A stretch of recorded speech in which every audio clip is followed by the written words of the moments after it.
maintain conscience. The absence of love, pure abuse.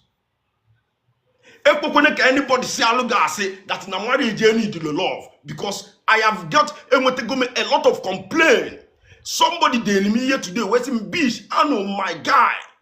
I love me, but I know me. I can only go. Beach, to be honest with you, I don't happy none of that marriage. When say you know what? If the foundation is wrong, the structure can never be fine. Upon at the foundation, you do that thing. That relationship pay for. Upon the motive the wrong. He open in on email now. Only easy for you. Even yourself, everybody will put their motivation. What is your inspiration as a woman, as a man in a meeting again? Now any paradigm nega lap that girl. Why not open up from the beginning? And what a problem with men is now the polygamous in nature. But it's a choice at the end of the day. In a table or something, but if we're going with the yes, couples and many people, couple of suitors na biology as a girl, suitors na biology as a fine girl. Ibu ala ibike, ibu yeni na ebu in a make up, in a bone straight, in a fresh, in on Instagram, in a post, man, do your DM. You will make your choice. Well, see, this is the guy in choose you, but you did not choose out of love. It choose you out of those material things. Therefore, when the foundation is wrong, the structure itself is wrong. Malady surprise after 5 years, it don't happen in your marriage. Malady surprise that after 2 years, if you are married, it don't happen in your marriage. Because absence of love, everything in it can have fault. Moke bamba, you got compared man with your ex. A man who got compare with somebody he dated go before. Because the foundation, the intent, it will ban that thing. I'm not married to be a trend. But you go down with it, what am I going into? What are the things go? Then it doesn't affect us today. I not cheap we are getting to there. Now double tap. Kedin put the side cheek and work here. Kedin render some women useless ni me marriage hano.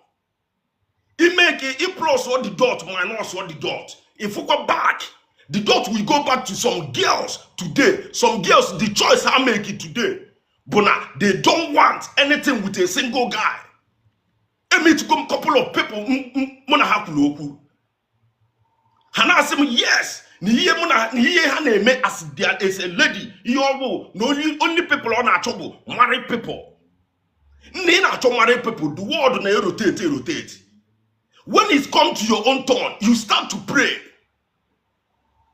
When it comes to your own turn now, if I go to marriage as a former side chick, it is until you repent. That thing, direct karma. The karma when it come around you now, former side chick now, gonna marriage, it is woman at all. But at the time, you eat the proud. Eat the proud, do not sleep with only married people. Now you need against side chicks. The enablers. Kedin to put the enablers. Now connect every single door to now plug in a lamba here. Kedin to put the enablers. Many alelia. As a woke, as a one able in a marriage. You took out that discipline question to begin at your house. You will believe on a provision, PPP, to protect, to profess, and to protect, to profess, and to provide. You will believe you say no to provide and to protect. You are not even protecting. Only one pick you choose out of these 3 subjects. 3 letters, 3 sentences put you now. You will decide, you know, when I provide for my woman, this is my job as a man. As a man. Men are you do not innocent in this thing. You enable. I name this thing enable. A side chick in your own house. You enable it. You give a side chick more money than your own wife. And who are the victims? Can they be the true victims of this thing? Or the innocent ones? And when many girls are the innocent. Somebody from West Him knows beach. I sleep, then sleep, go with a married person. For once. If a married man, but he be zoring again. Because Neka the young, the fresh, imitate a girl, yellow way girl who need to go on. It's only way girl who need to go on. In our twine, but he's zoring again. You will just sleep with that girl. He went with double judgment. Judgment and ability copy quality the girl. The girl was him not. I am crying since in top Tanonia and go on. None a backward. When you were repentant to 10 or some years, and say forget that thing. You're too wild. Now the girl has struggle. It's a pity. Some of us here in a face it today, be by yourself. I'm going to get this message. I'm do okay for many people. I'm do okay. I'm do okay. Until you take out that guiltiness. Thank you for the gift. Ibu the enabler. Are you the side chick? Ibu side chick man in a baby like but he's a married man to the shenike. And the inside you, emana this man aman noge. You better believe that man today. Love that man today. Omo bish na gwagia. Love that man. Iya wobia begi illegal unenu bed. Inya yo page. Ichienye yeni ye chienishi. It confuse you onye ibali amba. Some of you side chick, ibu side chick bukwala musu. In a day watch picture wanya onye gini ane make iwe. In a watch picture on Instagram. Or why is she dianya go take the same hair? Ogo akwa she dianya go take the same clothes. Ogo moti she dianya go take the same car. Muka na what speed. Do to na omalu tilika ya mata. Omala biti golaka, omali biti linalo, omali biti ni mepekus. You went to the pekus, went to the muke more than a marriage. When I she. Why are the innocent? Only the single people, the innocent. Only the married people, the innocent. On the near end my voice too. I didn't guy forever. In no here, in a watch him, in on a comment section, but a married man can't ne post you, okay, ne delegate, baby, where are you? Now, enough is enough. And more any excuse with your name. Poverty, I blow your excuse. People now say, hey, poverty. Why not get one date into the single? Why not within the single? Within the single,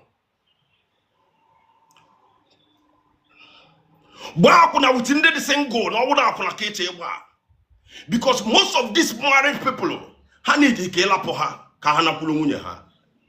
their wife ne bakwa, a woman banana yodianya mekinyaka every blessed day. Na dia nata oban oje na moto ko yu oje pal moto je olo ofu iye ni ogun na bu ni me moto die na alacha ala ni me moto. Why as normal onye na ala die a small girl no final year na school. But again one a side chick in a people ke no what tomorrow ka marriage gi work o ke ko ge shi work all again. Oh, some of you, some people get withdraw, some people get just unfollow me today. But here, Wolumbia. The enablers, can you put the enablers? The instigators, can you put the instigators? If you position, mother, but your DM, you just quiet on your face. Because all your name, why touch? If a good man touch, if one in a family. I just anytime. It is the hotel key. Some of you is the hotel key. Hotel reception is malege. If you knows we run a reception in Chiliki Bogenu. And you nature for the day. And send the alligator go ahead in on a hotel 2 days. Married man abali again. Dear Emotabilier, Munye Emotabilier for that 2 days Guineano. I better social media. Hey. I want to get married. Hey, my marriage is doing like this. Rewind their clock as you go give your position 10 years ago. 5 years ago, as a girl, I better move about today. The unique in human creation. We have to tell the truth. Somebody have to say it. A lot of marriages today destroy because of this sense now. The level of availability of our girls providing everything pleasure, the level of pressure animated from our single girls for married people, or destroy a lot of families. Why won't men? Can you men get you working out and drop polygamous in nature? Why? Somebody gave me bonus signal all the proud move with married people. Only married people pay me good. Everybody will copy. In a way will copy, but you want a limit for your hook up. In a destroy a home, another person, a woman under code. A girl who was him that a sidechick tie dig down for 6 months. Dear Guana phone, nea nena. Neben no, go see a bono, go see an wine and bed. Under rain, under sun, one young mother could do as an apple. She do as an ato, a fine girl. They wish go away a good home or ban a home or want a single happiness because of you as a side chick. It's a one conscience. You must have to buy conscience today. No, you don't know me. You don't know me. You don't know my duty. You don't know my mission. In one of my mission, it's the desperate. It's your bone strength. It can get any limit to get that bone strength. It's your iPhone 16. It can go with anything that trend. It's your by all means. Whether with married most people, when I talk about Uchajulajo, somebody tell me, can you hear Uchajulajo? Uchajulajo is a mind of no return. Somebody name me without conscience. Somebody name me or dear shed the single tears. And then see any tear if Onanya is a crocodile tear. Any tear if Onanya the person is a crocodile tear. You don't think for your fellow woman. It is jealous and angry. It is angry because you are alone. But you never know that you are praying for a man to come for you. Most bodies in Anudi, most side chicks in Anudi. But how is those marriage? How is it gonna be? You dealing with an innocent woman, or when we say, oh God, anything that is diverting my husband's attention from me. We back with why are they change diaper, they change napkin? Why are they tremble, not to no? Ijeto five, Ijeto five na pekus. Pale paftal wanted man. Jelly ajije, Ketchenye, wala kwa ke gogo. Yanachina, Kayamatam na aluolu, no wali na aluolu. I talk to the man. Stop being the enablers. Stop facilitating these things.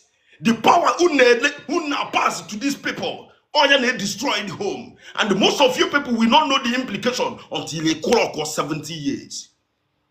A man name can more. O begin akwa looking in a shake. Usually cannot take kwa kanaja, family na to you, winning at you, ndog at you, everywhere at you. Wait until you get to 70 years. It's a double. 70 years is a second generation. One generation is 30 years. 30 years, 35 years. 70 years, the clock go 2 generations. Let God, can God make it healthy? Can that woman go as it tote? Can have the mind they themselves, how they suffered under you. Come on, you get way pleasant. Come on, you get way pleasing times. You get way pleasing time as a woman that you are.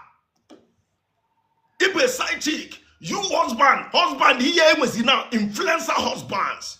Almost want to develop the world. Almost want to create grammar every day. Okay, yes, that's on 1 grammar on aga viral.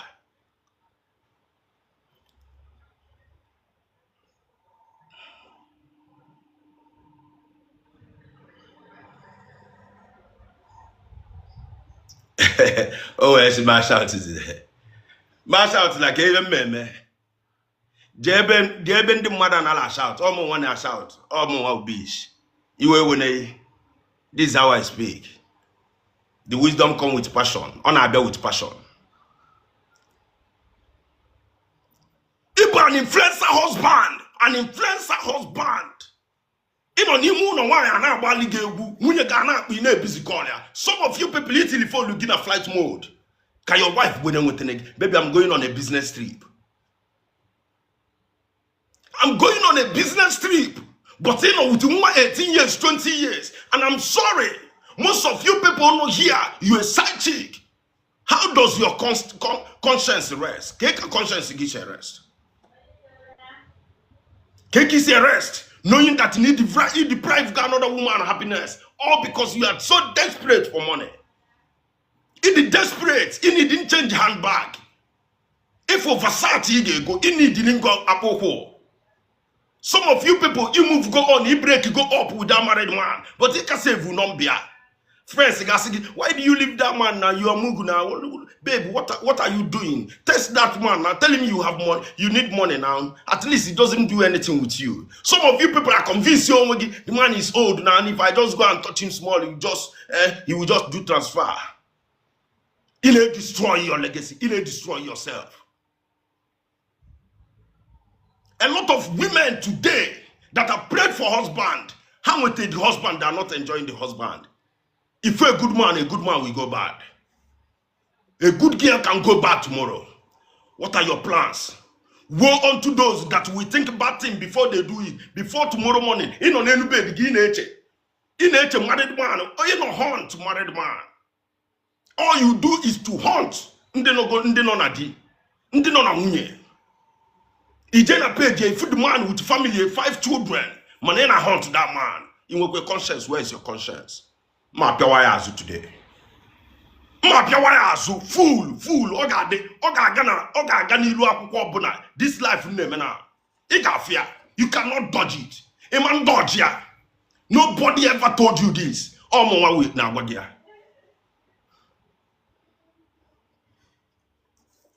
And with gold in women, and with women that are gold.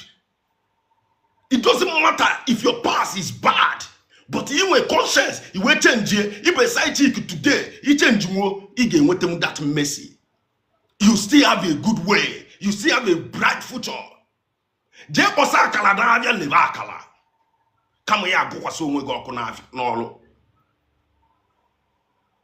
Bosa kala leva kala. Je leve fruit na avia. Even dignity, there is dignity in labor. Thank you for the gift. Because now double tapping. I connected all the dots. Can the role the women they play here? Can the role the men they play here? We can always find in the middle. Now everybody the guilty of this thing. The men are the facilitators. They are the enablers. I call them influencers. Influencer husband. Oh yeah, you are the money popper, eat Diego. Then when money come, money answer the 3 girls Ghana hotel gatchelim. When you get amali you mekiaka. When you get test bay, passion from you. When you get test bay cuddle. When you get test bay the warmness of your hand. And the imitated pikocha in Abatagwanya mother money in ACC. You are a smelling person. One young with dignity, Mbakwa dinegi, other sozi oyi, because someone need to go pitochaka.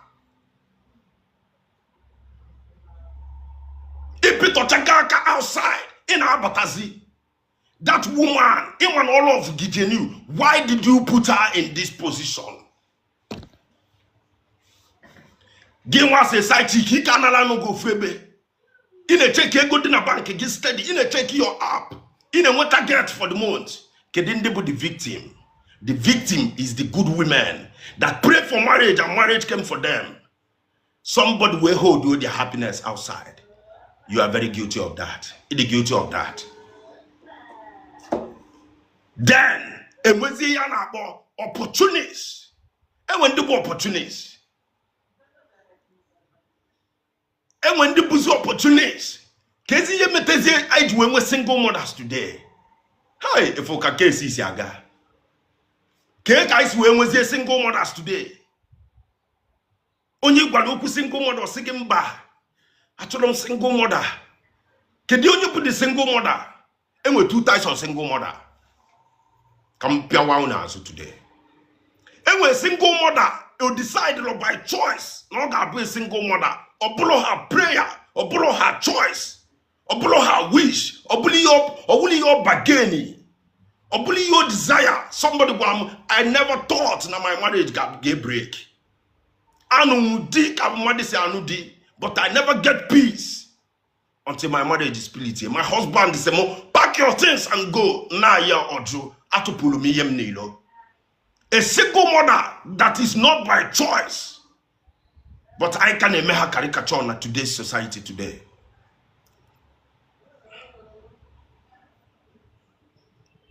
Oblo by choice. You are a fine girl. This predicament can fall to you. Obuni handsile your way. Obuni look deep. There is more to marriage. There is more to relationship. There is a lot of things you have to cut. As a man, Obuni choli jaka gi destroy your family. As long as you got the righteous. As long as you man wole mbose ga knock tabani lo no. But again wa palaku ijezi lo japalisha abu. And you justify it. Cultural justification. Ibundibo.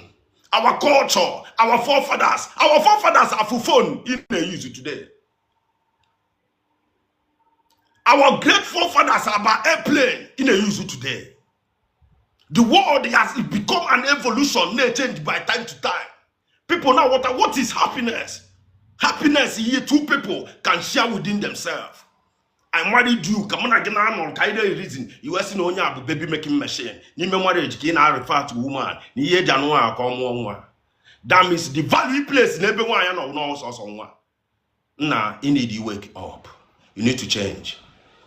That woman deserves better. If a side chick, you know, hunting, change is your life. Open no who copy and kill. Je kuzel single people je me who copy on.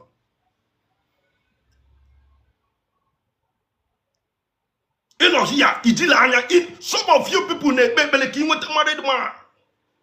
Umo yigini ne married man kahane date. Ego gold man, they gold moto on a trend. They'll buy you car, they don't even do anything, babe. Babe, I want it, babe, daddy now we have left you. You didn't leave anybody away here, man. If I need something, you meet a married man, but he after this your wife. What do you see in this your wife? And them man the man most of the married people guys say, no, don't go there, don't go there. But in Apugedi, it drain good the energy. On a zebi or dolu kezi, oloni nenbe or otobolola lola, he cannot perform. If there's a why and I say, I know what is wrong with my husband. And when the working out one you look satisfied, no, put me anywhere. And when the working out one you low. And when I'm working out one, 24/7, Ghana satisfy Munye. In fact, Munye got there ki bunko. Somebody said, Mama Samunye me fele, okay, lose respect for me. Then got some side chick fele. What a nonsense statement. Absolute nonsense. A disgraceful sentence more than they make in this our generation. I na azuomo. Kedi ye na agbomo aze na azu. They're looking at you. And your countenance, and the way he's a capture, he's a cardio, and your composure, and the role in a play, and how it's going to affect them. If you're a father today, but your children are proud of you because every day they are more than a backward defaka. I'm talking about the good women that are victims.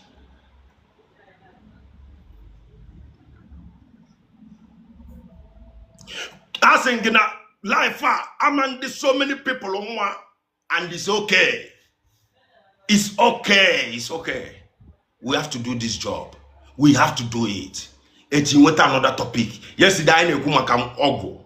People not here yesterday can testify. I know ogo. Today now I know connect dots. Cake at the men facilitate the sites. Then cake is the victims. Can they be the victims? The true victims, yen or have a rare breed. The golden women all have the true victims. And why I get double way for my or did ban marriage or maybe that marriage enjoy for one day. Sometimes you blame the men, but who are the people? And as factors, drain energy from the men and the family or side chicks. Ibu a girl from year one, Ibu go lay side chick. In the 20 years, Ibu go lay side chick. At your little age, Ibu go lay side chick. Obuni will turn around. Obuni no ya. You know Chalokwa. You will turn around today. Emana etigo ginu charge lajo. Juan wegin etigo ginu charge lajo. Egwana si atunu kunshi edina with married people. Egu no fear, no nothing. The man aman noge. Iman oman noge. Iman oman noge. You are there to drain the energy and get the money. You can do anything for money. You will never be contented. In a fuwa yana bambane apaishi na afia ase mugu. In a fuwa girl no na shop ne la afia no ase mugu. O medezi of man a shop is na wende na emu kumare people na akwa. You always put something in the artificial to justify your own. He will justify your kere movement. He got just make everybody put everybody in the same basket with yourself. I'm with good people in this world. You can become a good person. It's a thing of choice. I'm with good people. You can become a good person today. You can make a decision today. Go with it. No, I don't want to be part of this. You can take that decision. No, the job I know is today is to change the narrative. Those things they make it go blow nonce or blow our normal thing. Practice I know in our society. Everybody take this video na go viral. Go and check.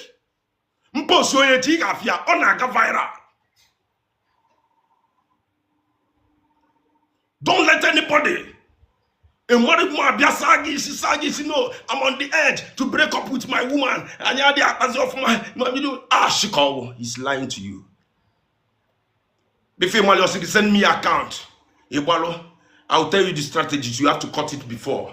Cut it before the time. Cut it before the enticement. Cut it before the influence. Or influencer's husband. Influencer husbands. Or you do know one now.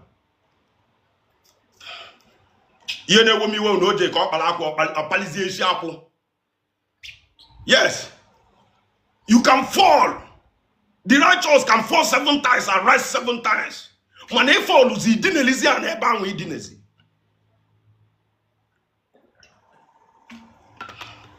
If you need Piazi Nilo, fall in love with you no Nilo. Why are so good at powerful? You know so good me. Why am I logo? A bewitching hour or Paziawa, a batazina gonye. Go game and size a quacky, no chazi, Bobbin and more to come on. Because sidechick can is scale. Obelo the sidechick game old.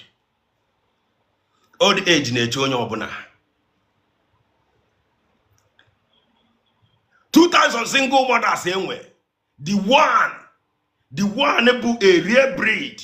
Or enough is enough. Or say no, it's choking me. I can't take this anymore. Or communicate here with the parents. Or communicate here with people that care for her. Or meet the organo no. I say I need the help. Or see what can I do? I love my husband so much. I can't take this thing no more. The girl, I'm the girl and they date. The girl is not even ready to leave him. I think they are going to get married. In fact, I'm putting this marriage. If one woman, a woman, I do a withdraw from the marriage or upon the marriage, Polomia, a made divorce. Up we go. I have the good women. Some of them today, kind of single mothers. She's seen enough. Or for the guys saying, no, it's not enough. It's not okay. If we say no, most of the people that stayed there, they died there. How there? I'm sorry. I'm sorry to disclose this news for you. I'm sorry to tell you this. Many people they don't have the strength mentally to carry all these things, this drama. And why I like no drama. And with people that cannot be in the midst of drama today. And when many people today, I'm facing with that drama, that up and down. I'm seeking for accountability from this my guy. But you remember the rosy day? Remember the time flower na guy and baby I love you an hour. How many years did you enjoy that love circle? Of collapse go and then one collapse go. Some of you people because there's no connection, no chemistry, no love. And once now I cannot do foreplay. Malebon foreplay with my woman. But he just outside in a meeting not so sidechick and Olugana Nilu. Anagana Nilu. But in a patanona say I malemon side mazemon foreplay with my woman.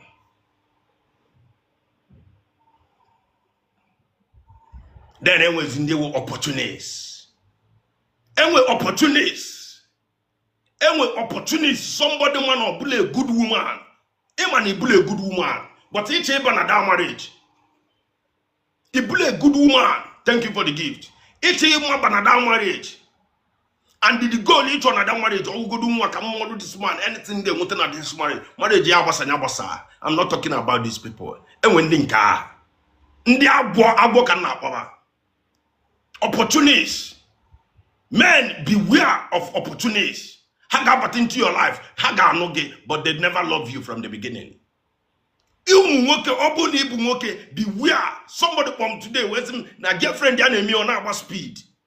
No na chako no ona chelo no girlfriend ya na agwa problem onwe say alapo na won alu and the guy man parents yen welu no before me travel ona agwa can finish here una and inside of this the same thing this position now now this girl is still cheating ni me ya na me. I called him, I say, young man, face this house in me ibulu okay you will notice those red flag one such person also oga no ge. And Oga Mologenwa, but he never loved you from the beginning. The guy came from a good family. He can take me abroad. These are the things that motivated you to go into that marriage. Oga Mologenwa, gone are the days na mother na wedding, wedding today, or evidence of love. No, marriage is no more evidence of love today. Because marriage they change. Marriage are the go transactional. Thank you for the gift. Yes. Beware of opportunists in a woman. Opportunistic woman. People a guy that she agreed to marry you. It is not the evidence that she loves you. Oga wagin with many suitors, but I chose you. Or choose it for something that is beyond your comprehension. Or choose it for something that you cannot see. Or choose it for something that is just, in fact, to you, if you regard as not irrelevant, but she will choose you. Oga molo go maze, but she will end up withdrawing from you. Opposition gear, premeditated gear, premeditated action. Oh, you want me to check with you? Okay, check. Oga checkmate, and appear that checkmate. Or what's the marriage? Okay, you go son at the marriage. Okay, what is something at the marriage? Beware of such a woman. Agundobu kanna power. Jezebel incarnate. Jezbelistic incarnate. Ordinary wire. A trash when one walking up at a life from mother. Wire, destroy a wire. Case when one up at a life walking. Wasa mokishi. Destroy a moke more mocholomo. K property. New also will lake a messless. You have to ask yourself, who are you today? Some of you, because this message on our choco, people now but an and when they now but people are near replace. So I keep you well, number come and 10 everybody will not go. Do I want this thing? Can I handle this truth? My handle this message. Hey, can I look at myself in the mirror? Why be she do like this? Why be she to wear like this? Can you be she to wear blue like this? Can you be she to wear call the other topic on Ako? Why I did who here today? Can you follow into opportunistic woman? If you are smoking out, also, no one take you to marry you is not upload the glory of the thing. I want that the reception, the marriage at itself, upload that day. The marriage itself won't begin a money gano. And a lot of women are not today in a marriage. You are doing everything necessary for that marriage to work. As a man, you know everything you get, man. The woman never love you. Somebody, an evidence make it, or contact him today. I will not call the name. Mala shared the message. Or from you. I was so ashamed. Now somebody, I married this guy. I don't love him. I don't know how to tell him. I'm looking outside. But you decided to marry this person.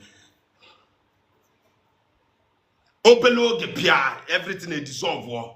Opportunistic. Opportunistic is a wrong reason for you to get married. Why not look for your star? Why not look for somebody?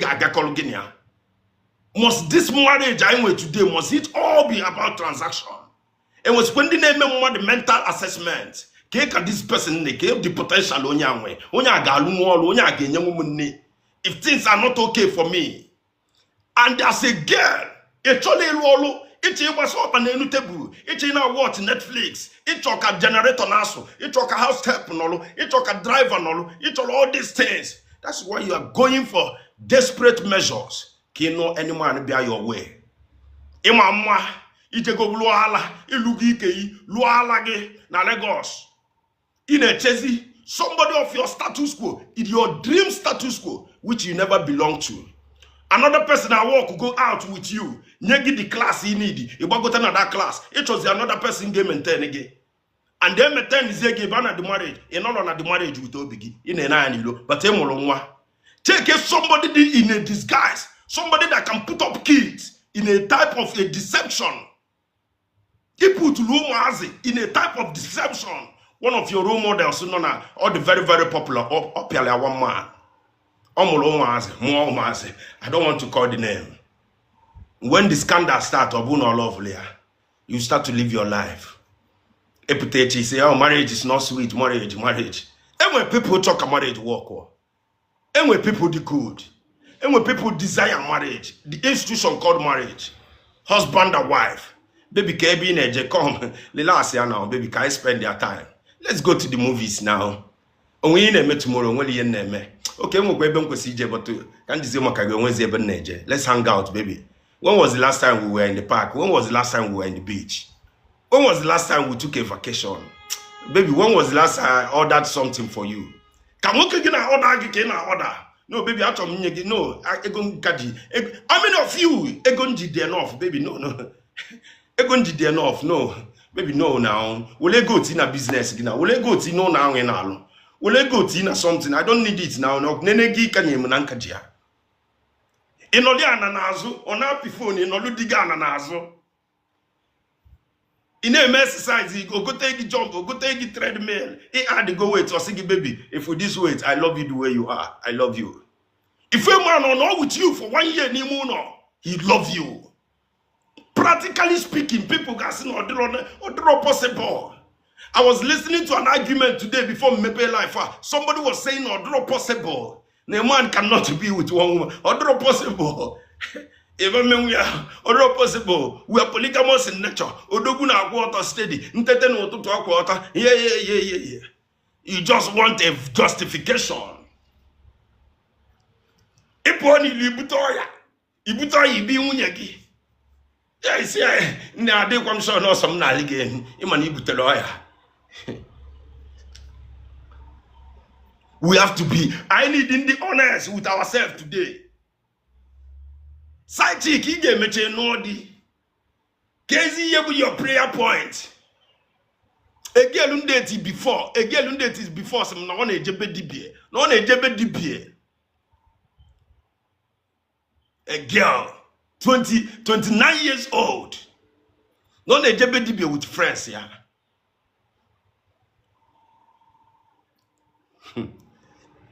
We have to be honest with ourselves. This is our life. All of us we know. Can you women on the street? Can you women on the street? As long as you hook up, as in Gelap so many marriages, some of you age one married man, age 4, age 5, age 6, because age oko. This is internet era. Before internet, a girl, age 10. Some of you, the 10 married people today, age Hanolo. Mugu A, Mugu 2, Mugu 3, Kevin 4, Mpachi 5, Mpa Emeka 6, Mpano so 7, each yeni na. In an salary every month. Each one now could get 100,000. It would the biggest girl in your class. It would the biggest girl among your friends. In a the best wears. In a moto. In a got to buy. And I will go fly. In a more the sense. But each of you may take it settle down.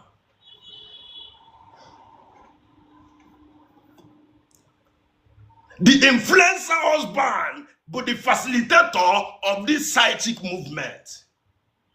Who are the real victims? Kedinde bu the real victims today. If you can circle cigar. The real victims are the real people. People turn on marriage. People bail out for marriage. And with men, and with women bail out for marriage. And with women that seek marriage, marriage go far go.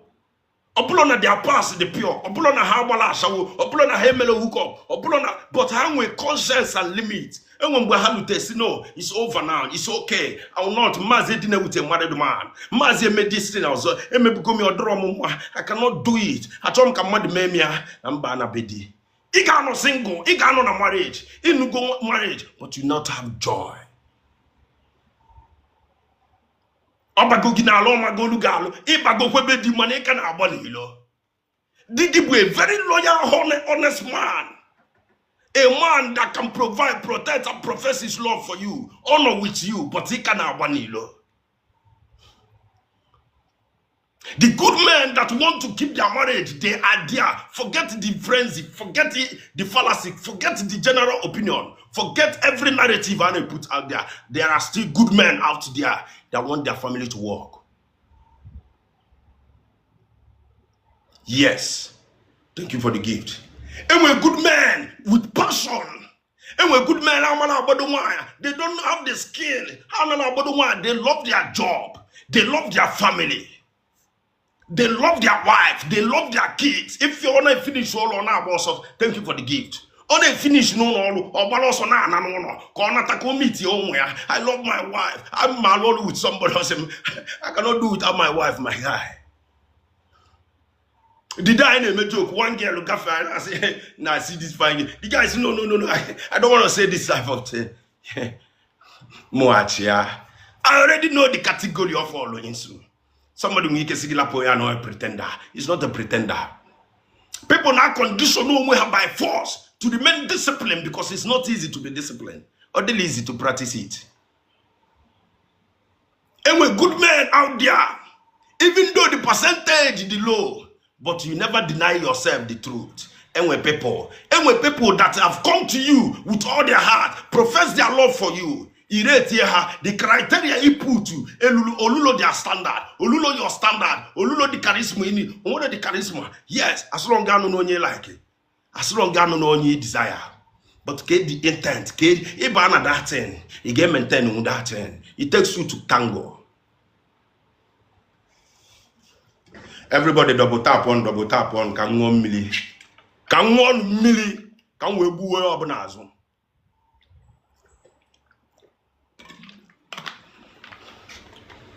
Obuni be a man today, I'm making encourage. Each Ibu a good father, each Ibu a good husband. I'm encouraging you. I know you love my page.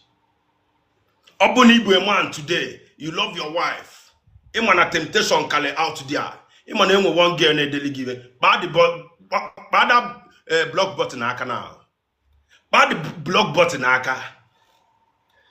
The side chick I don't happy ni ene. Side chick you akwa kwa mishi. Unulu nishiku na akwa mishi tomorrow mke bandage ni on the side chick. Side chick akwa kwa mishi. But go do the block button aka now as you are listening to me. Ibe man, I love your family. Omuga amaka. In a post munye every Sunday in a buana moto. But go do block button aka now. Bad the block button aka. Was really in short, I upper me to Pungi was equally memory that side chick will appear when you go. Before appear 2 months, 3 months, the memory will wave when you give a. Yes, psychologically, thank you for the gift. But go to block button aka. You that is a side chick, but go to block button aka for that married man. Poverty excuse. Was there a single person maybe who copy? In fact, I give you who copy. I give you single person as a who copy. I give you cap now. Thank you for the gift. And you're going to give single person now. Buzeli client in the single person. Buzeli your client. Block go to that white man now. That married man now. I should go white man. Block go do that married man now. Came on Balagiga shot. Come on, Balagiga shot or Balagiga rise here. That married man, he did, baby, I love you. And then when that baby, I love you, is a strategy. And when you born a lead or a key for you to sustain that your life. You think you cannot do without that man? You can do that man. Switch is a client to single people. Single people now go. Oh, single person or go. Hanya may go like this. Or piamo, the chain more than the man. I believe you have deceived yourself.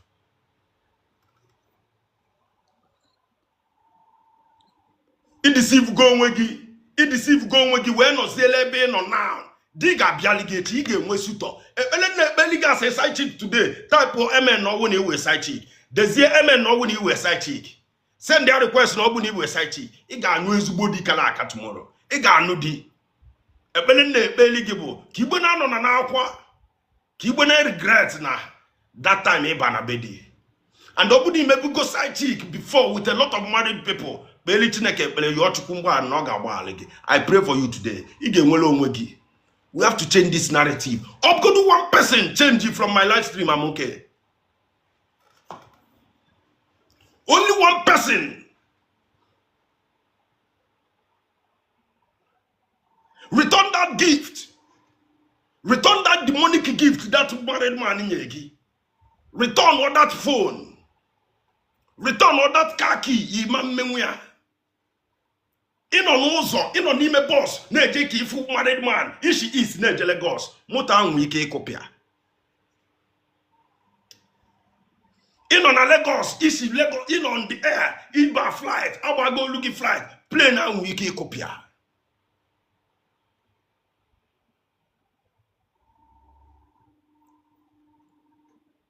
Married man hunter, or yebo, when you open a chat, you say, are you married? What's not going to married? You will say yes. I want, you know, this is bold. It is bold. Say yes. I only deal with married person. Yes. If we a small girl, or no be married, or batani mono, or not only go in bed. He made jacketani, it's in your benu. It's split, yeah. Illegally and any, it happy name a cowboy. Nanya Jangulova. Nanya. Can your wife ride like this? Can your wife do you like this? Mugu. Mugu. Mugu, mugu, mugu. Eli, mugu. Mugu.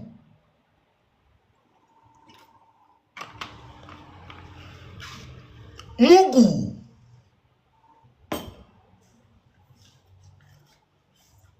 Ini anenu nanya na kan munye ga ye memugi ye. Ge nwa competition to munye. Why ije tili munye na the discussion? Why you are body and okay, you go, afum hair when you give, afum motor on our afum come on as a time, see, maybe not spending enough money. I'm a dinner when you go ne, come for good phone, I'm a dinner test when you on as a call, when you're not be a share pick in a call. Don't pick it, that woman, K1 and Melugi. Amosu Mugu in a name, if you're trying to say, when you get men go get when you're dim mother. A be lawyer. Inokteshi apụta n'abalị o nwe ka alụsi emega alụ adụlọgị nwoke asịalụ nwunye asị ọmapụta ka ọ bịa fụ gị ọ bụ isi ajide ya aka o jide ya aka na-awa ọmụ gị nwunye anọla alone o ya na-atụ nwunye. We have to I need sanitize this our generation. And we get a lot of problem. I know a lot of problem. I know influencer husbands. Influencer husband, connect at the dot, write it down. Influencer husband, film the influencer husband. Film and well. Film the side chick. Film and well. Sanitize and super sanctify. If open and sulebe, all only if that's what, or ya baskule me way mark phone with my botanical name.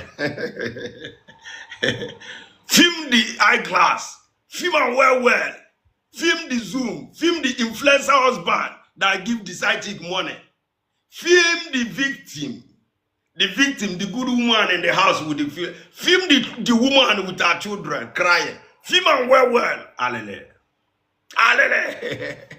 Zolike. Factors may destroy marriage today. Topic like all the hot. Imitate only bella na YouTube. Only na join now. Ni make it ala jena YouTube. Film the victim. Film the victim woman. Film and well with the children on the couch watching TV. No husband. The husband is not coming back. Film the husband with the side chick on top of the bed, the side chick on top, riding. Film them well. Film the jealous side chick. Film and well.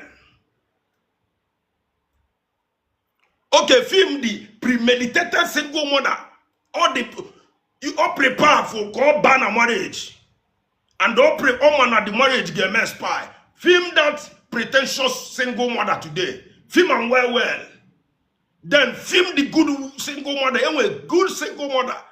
She couldn't take it anymore. Film that woman with the children. Film and well. She couldn't take it anymore. You can't blame her. A lot of things. Connect at the dots. Film the enablers. Film the enablers. The man behind the money. Film and well. Film the opportunities, the snake, agwo. Film the agwo. Film the agwo. The agwo call. Film and well. Okay, film with the ADM. Film the ADM. Married men do not DM and willing corner block. Film and well. People show happiness in a marriage. People pray for happiness. People show happiness. Both men and women. A lot of men, they are ready to work for their women in the marriage.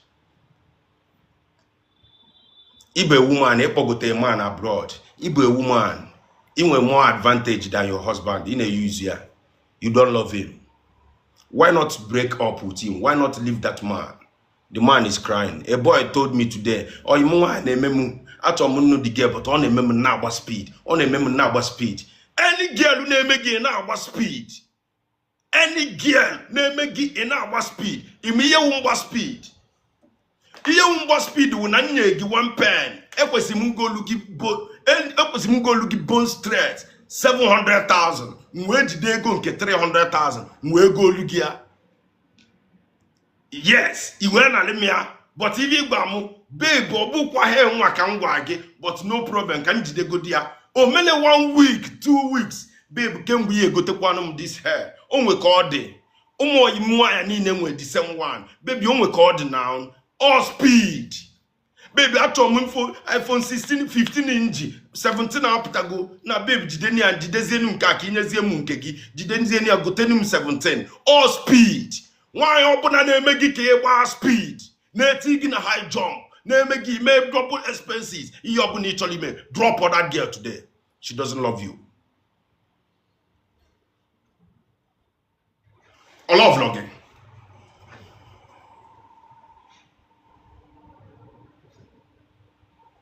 Via kufukwe mishi.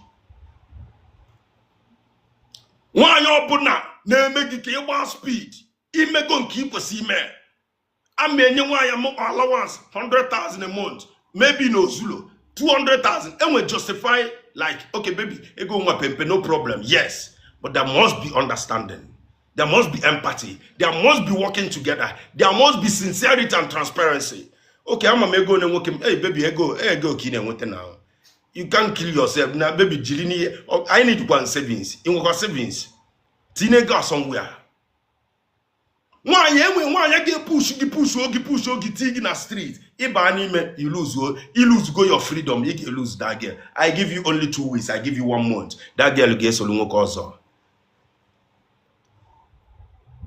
How many people will wait for you in a problem today when you go down today? How many people will wait for you when you are in the wheelchair? How many people will wait for you when you have that accident and your waist is shifted? How many people will wait for you when you are just as good as neediness in a sick bed? How many people will wait for you? We name that thing. Keep please hear that girl. Keep please hear that man. At least in this position, in this reference, that girl in a tea please. Ijumaki emuanya na abane. Ijumaki apo client. Ijumaki emenke. Eka boss go tiginime. And you sentence 14 years. That girl will leave you justifiably. justifiably. O ga alapụ gị, family di gị ga alapụ gị. Ị ga anọ n'ime, ị ga anụ nwe. You will cry bear.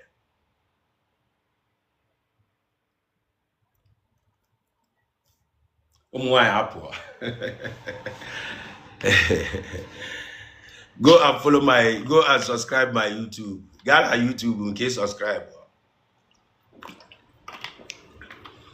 Oh, your boss ever.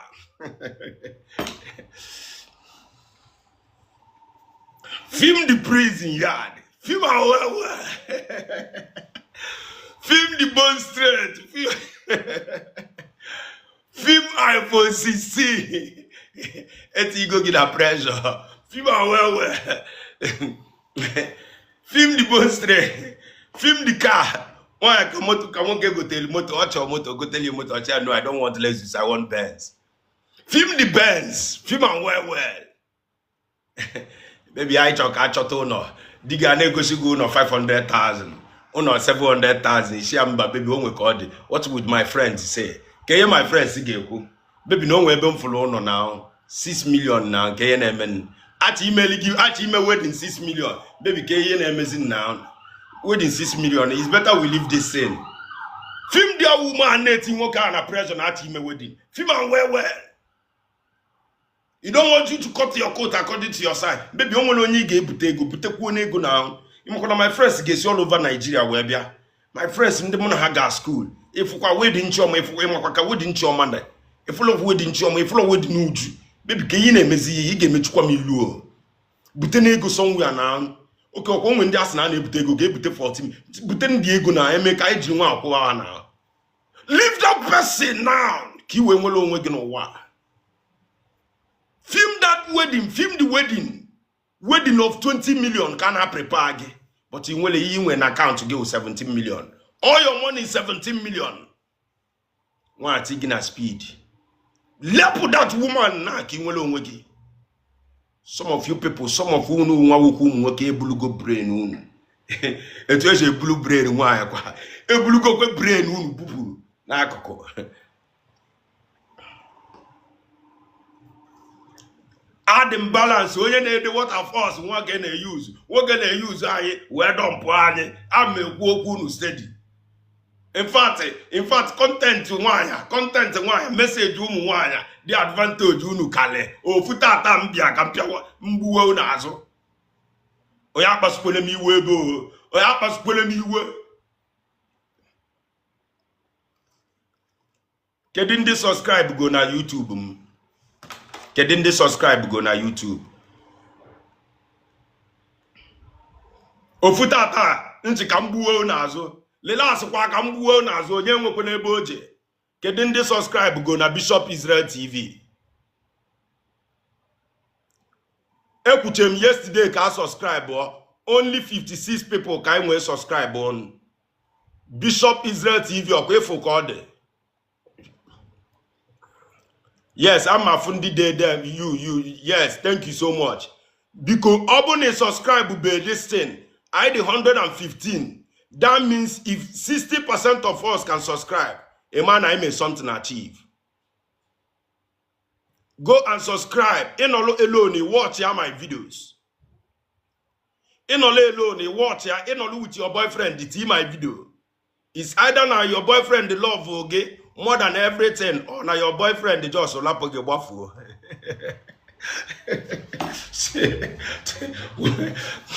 Two things cannot be true at the same time. It's either now your boyfriend.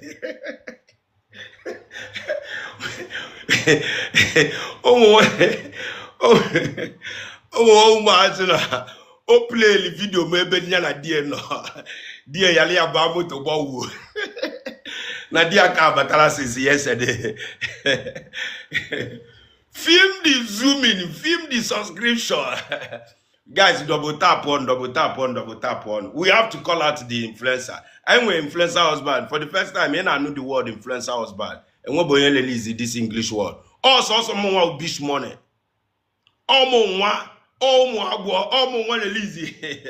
Release the word for the first time. Agwa na my vocabulary were intellectual signature. The signatory is beyond human comparison.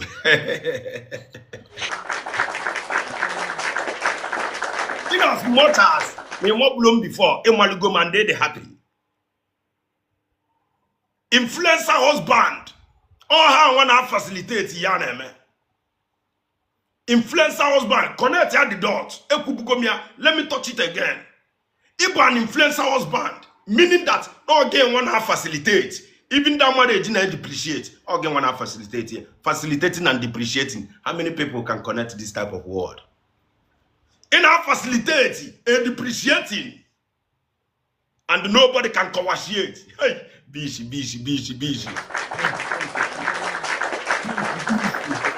Bishi, will go Ibo so yobuna. Bishi, oh, go no Ibo, when the money graduates look I allowed to see my certificate. Facilitating and depreciating, and nobody can coerciate. Nah, Bishi.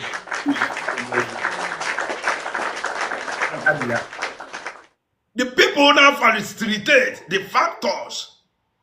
The people now facilitate with the influencer husbands. The influencer husband with the enablers. If an influencer husband, they want to enable this situation. You want a peace in your family, man. But I know Nijilina ba. Only my baby ishi. Eje go chie. Bagi 360 nenu. Piagi cowboy, piagi doggy. But I know no na akwa kanen table. Be anwa je good temu. Ofadu ni mu na pozu munye imu aya man e po ni lo. Eshi e na sidechick baby. Na baby me do me that thing. You believe in ego, money misroad. Ego guy, without that money, you cannot even afford that girl outside. I call them money misroad. Many people. Ega unchukunye gikiji facilitate. Yenwezi join in my family. Palaku, onye mwishi akwa, palaku manifu ni lo, buzieli ishi aku, imwe polishi aku mono. Instead of nega palaku ni lo, patala aku, ofu aku, patala aku, eta, kodede. Mwenye gama mwadi, bokwa lobu.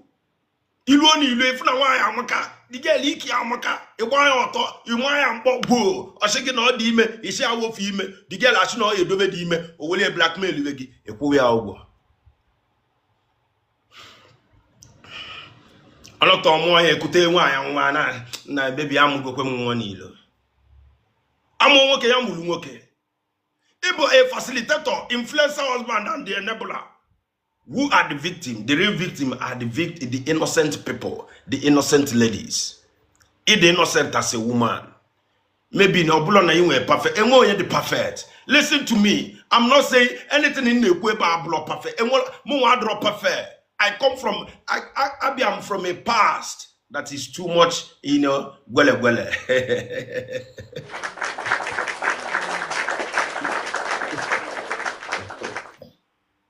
You have to be refined.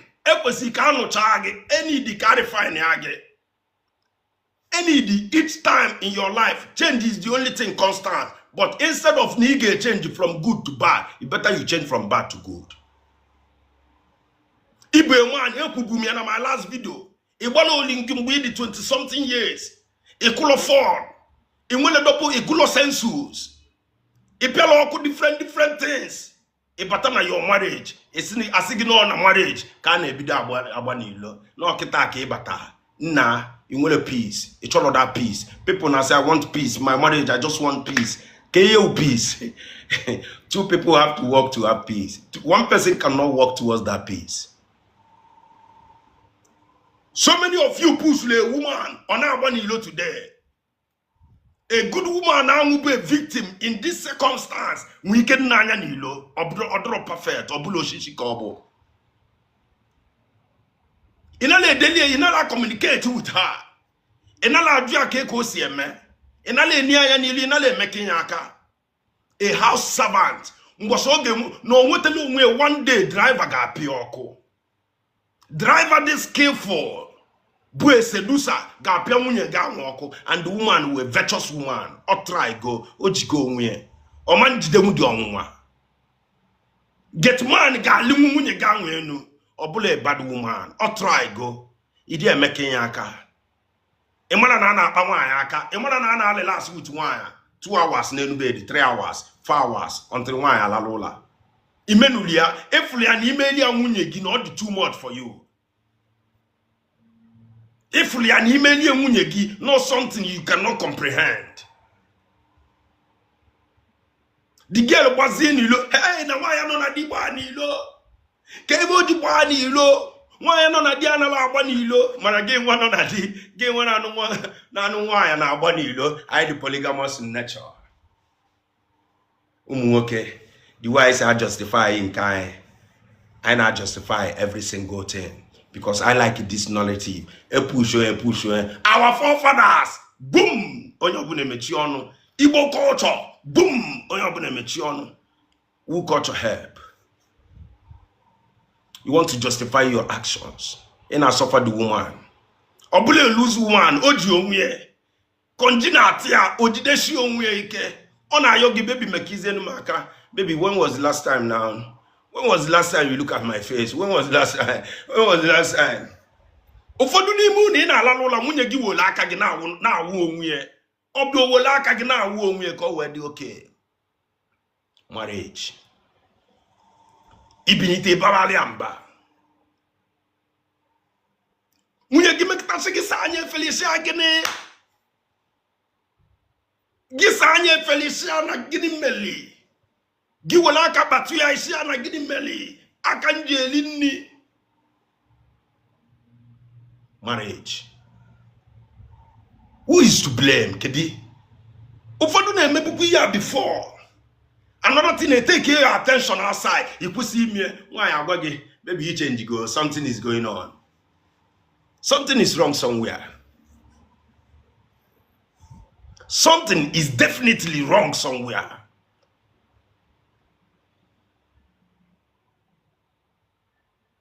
You want a peace of mind. How many peace can you bring? At your marriage, at your peace of mind. You gave you with them with the peace. This your partner, get the ref price, he may ignore.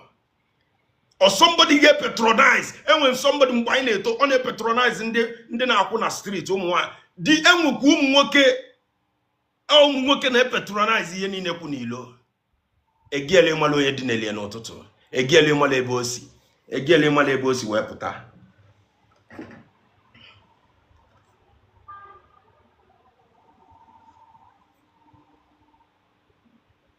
Guys, I am with a lot of subscribers. What is going on? Kedini ifenemen nge yelu na akwa. Nga patana your DM. Bia daily giye. Send daily message. Bag gift. Kedi unu cha. Abish neku.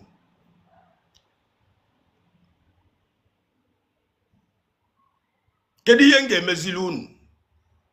Next subscription I need eba. I the 123. Come we here. The next topic in eba ni oya choko. Then subscribe or come back the next topic in eba. I want actually remember the next topic now. I want to see me Bishop Israel TV. Screenshot wa ya eba ni. I'm a campia heat. I'm a campia lunu heat today. Thank you for the gift. Omakampelunu heat today. And when transitional sachi, and when transitional, we come in on a transit as a sachi. Now plane garland go now. Now you go today.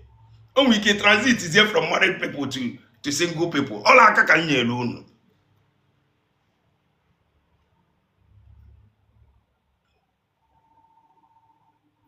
Getting this subscribe go na bish. And when this subscribe go no eba. Here subscribe kita mad 4.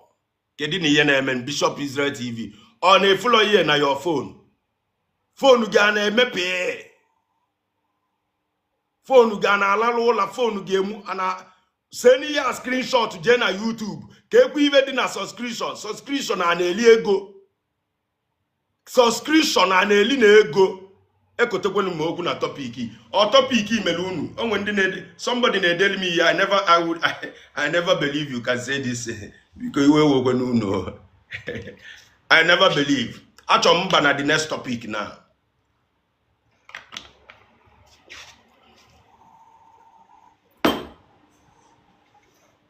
So can I take it out that sentiment of na multiple single mother. That thing, that stigmatization, can I take here? Onya obo or follow into an opportunist agwo single mother. Konya abu a single mother, not by choice, but a golden woman that couldn't take it anymore. A woman, some of them lose their husband. Some of them were played to the extent that they were no more themselves anymore. Can retain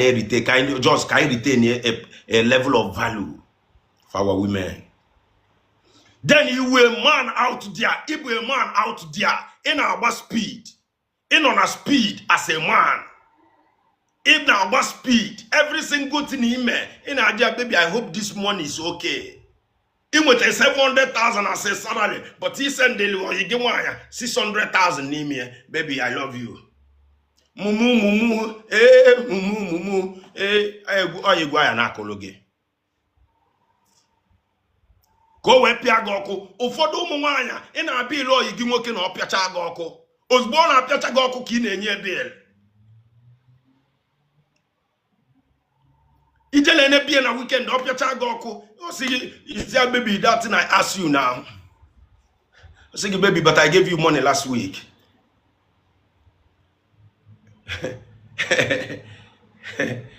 Give and take, transaction, not even in anako, transaction. All some of you people they push that narrative as if they only love. There is no love, and they equal that no love. There will not be empathy.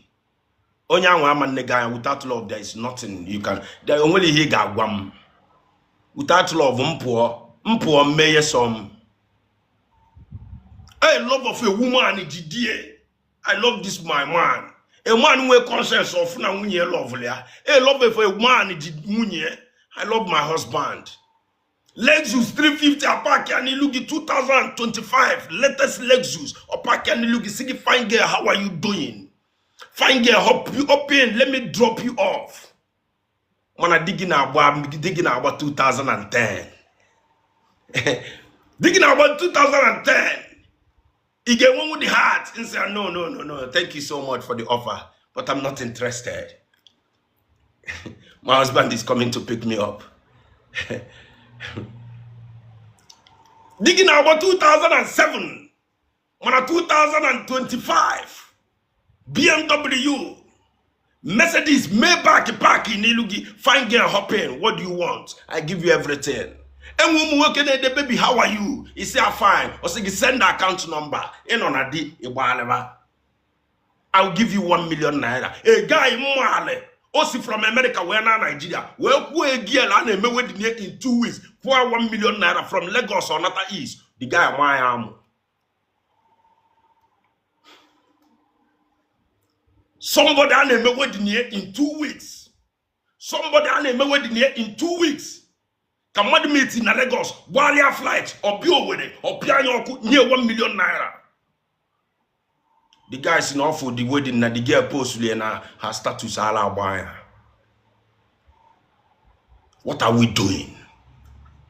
What are we doing? Kedi email exchange. What are those things I email exchange for money? Kedi email exchange for money.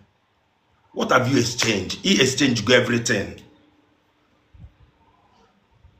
He exchange go everything about you been a change in place of money. Money is the value that you see. No more intellectual capacity, no more anything potential, no more gift, wisdom, anything, knowledge, no only the blessed, only have somebody I can carry, only charisma, no more all those things. Everything I turn on is an exchange that he is going to for money. And as long as this money remains the influence, marriages, a lot of marriages can never succeed. Many marriages will never succeed. You're a woman, you were side boys. You were side boys. You were side boys in Amagamu. You were 25 years old. Now be a meeting in office. It was somebody, but upon a digger love loggy. The case, the opposite is the case here. In a hotel in Eje, in a be in Eje, in a Pamokena moto, Wana highway, Onwa ga amu n'ụzọ. Osa ga efele ino na di. Everything in a your brain with fantasies that you can never achieve. And then after one single excuse. And then me take my husband cannot satisfy me. Who did you talk to? Kediga counseling. Have you spoken to that man? We all want an excuse. Each of the excuse he gave you every man ebeno.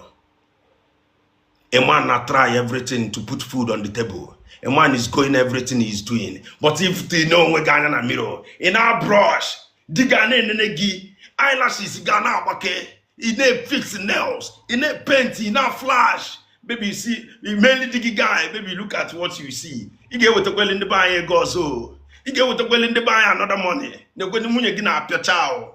But you are not only dressing up for your husband. You are dressing up for that boy outside.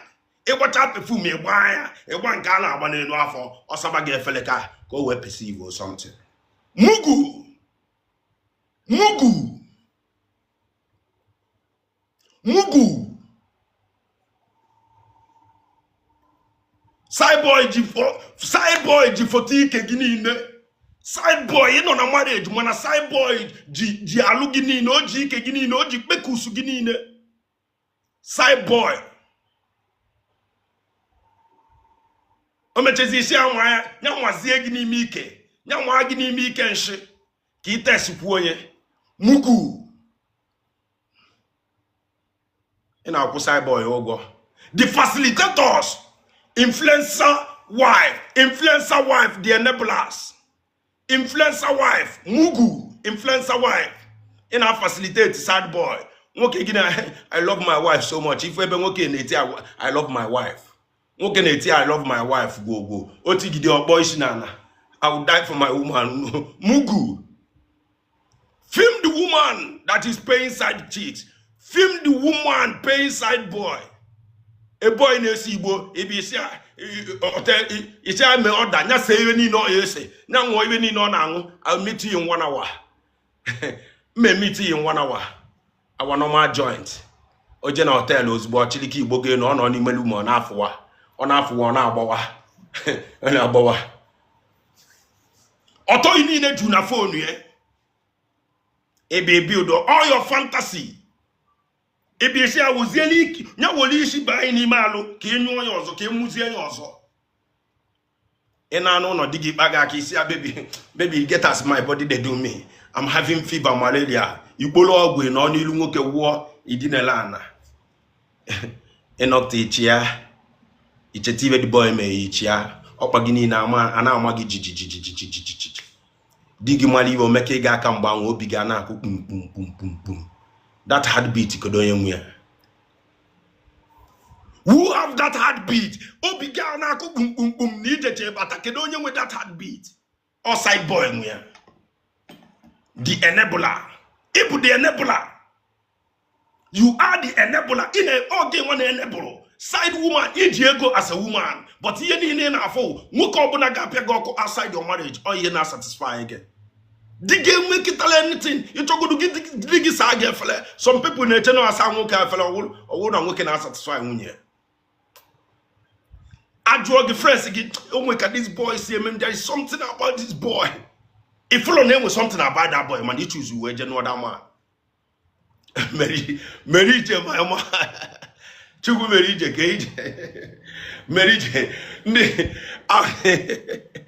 Chugu Mary J Cage my guy. Kedi. Mugu, side chick, side boy, side woman, facilitator, enabler, kewo. Okay, one aku side boy, ugo, equally ugo, 100,000 every week. In aku ugo, cause I get fella. Digi wo, obo mfuko no. Di bata opaga kesia go and sit down. E pali adigi anyhow. Why open na pio kunilo na pali di anyhow ni mu no. Omo wapulie. Digi po one equal two. I the day woman bagote where say yes. A woman bagote where say yes. No porn and dinner no can. No woman can say it. Open the lines of men and on your DM and I reply. I love my job so much I cannot do without my job. And when somebody not at your job, na charm more than that salary. Nwoke gasi gi ka move, baby, they will pay you more money there. Is it not the same job? He said, Imam move. Chukumeliji che gbagote. Melije send their request ka mbugote gi na che gbagote. Let's call a spade a spade. Can you destroy our marriage as an institution? Everybody is guilty. Everybody is guilty. Everybody is guilty. Mary, nah.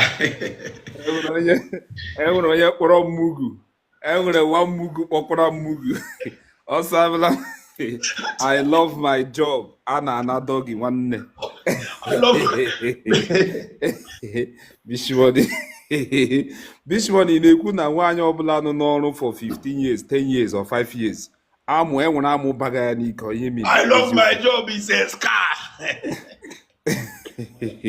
Ị na-ekwu na enwere ihe baga ya bish ma adịtụ very vulgar. Akwaghị unu na akpa adịtụ very vulgar. Vulgar. Adịgo vulgar. Anọ m na part 2 of my message now. Anọ m part 2 now. Kebe kwụsịrị nwanne. I connect him dot. Merije, I connect him dot. Ala agba onye ọbụla.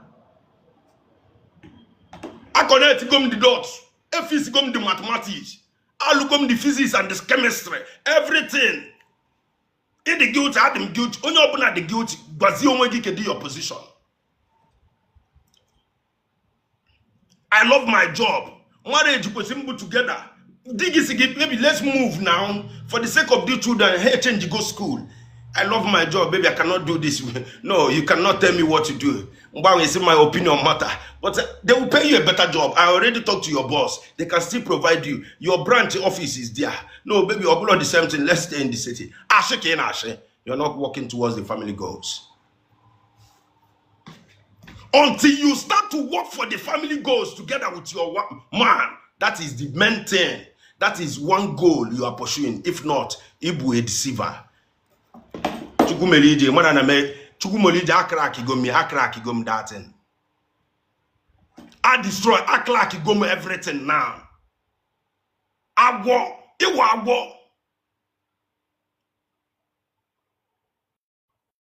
Premeditated, yes, Chukumelije. And when they not premeditate, bana marriage, a woman and a marriage, and all man marriage, I will not tell you to put evidence of that marriage, but all man walk out of that marriage.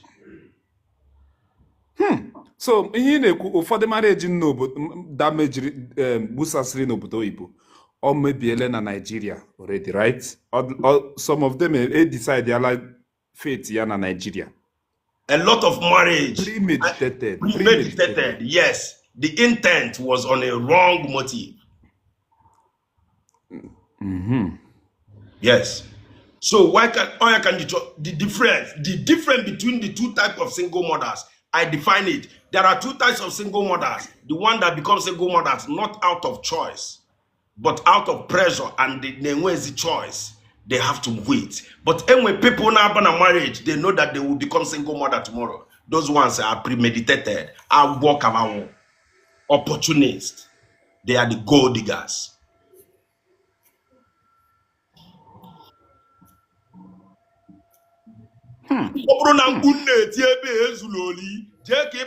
Water ice cream block washi. Ị ga-akụpụ m isi ha, ị ga-akụpụ ndị mmadụ isi bishi. Ị ga-akụpụkwa ha isi ha. Pella your paddy achigbuola onwe Dr. Pella.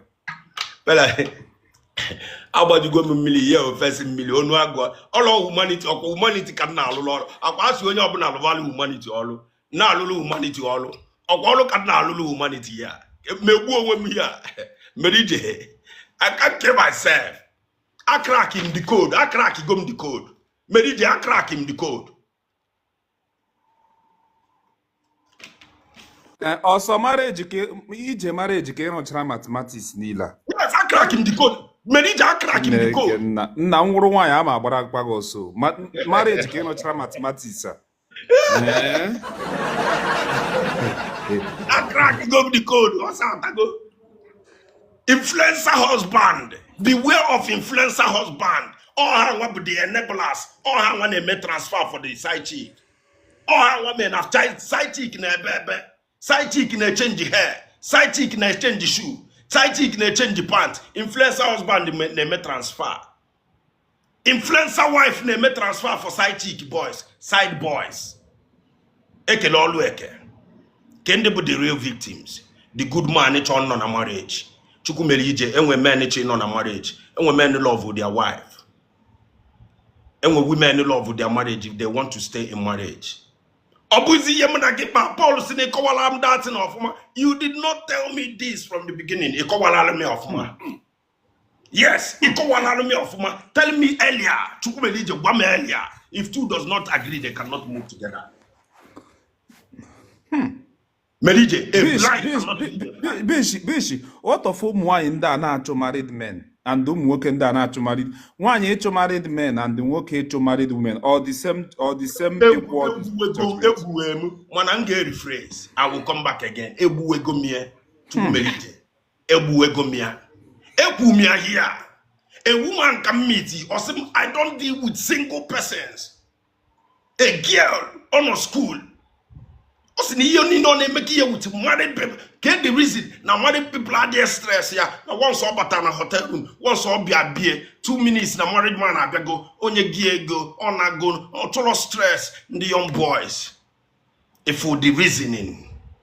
And by so doing, you are depriving another woman the opportunity to be with the husband. Because the energy and connect.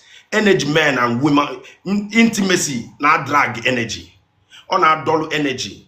And they use your 60% of that man's energy. 40% is not even enough to care for the wife. No, no. If you see a man, no, but no, down in bed, dinelana, or la lola. Yeah, women, yeah, some women now facilitate this thing. Then with some guys.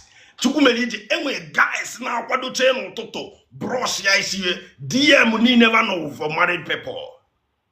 Married woman hunter. Film the boys. Film the wulu snake agwo boys. So some married man kecho.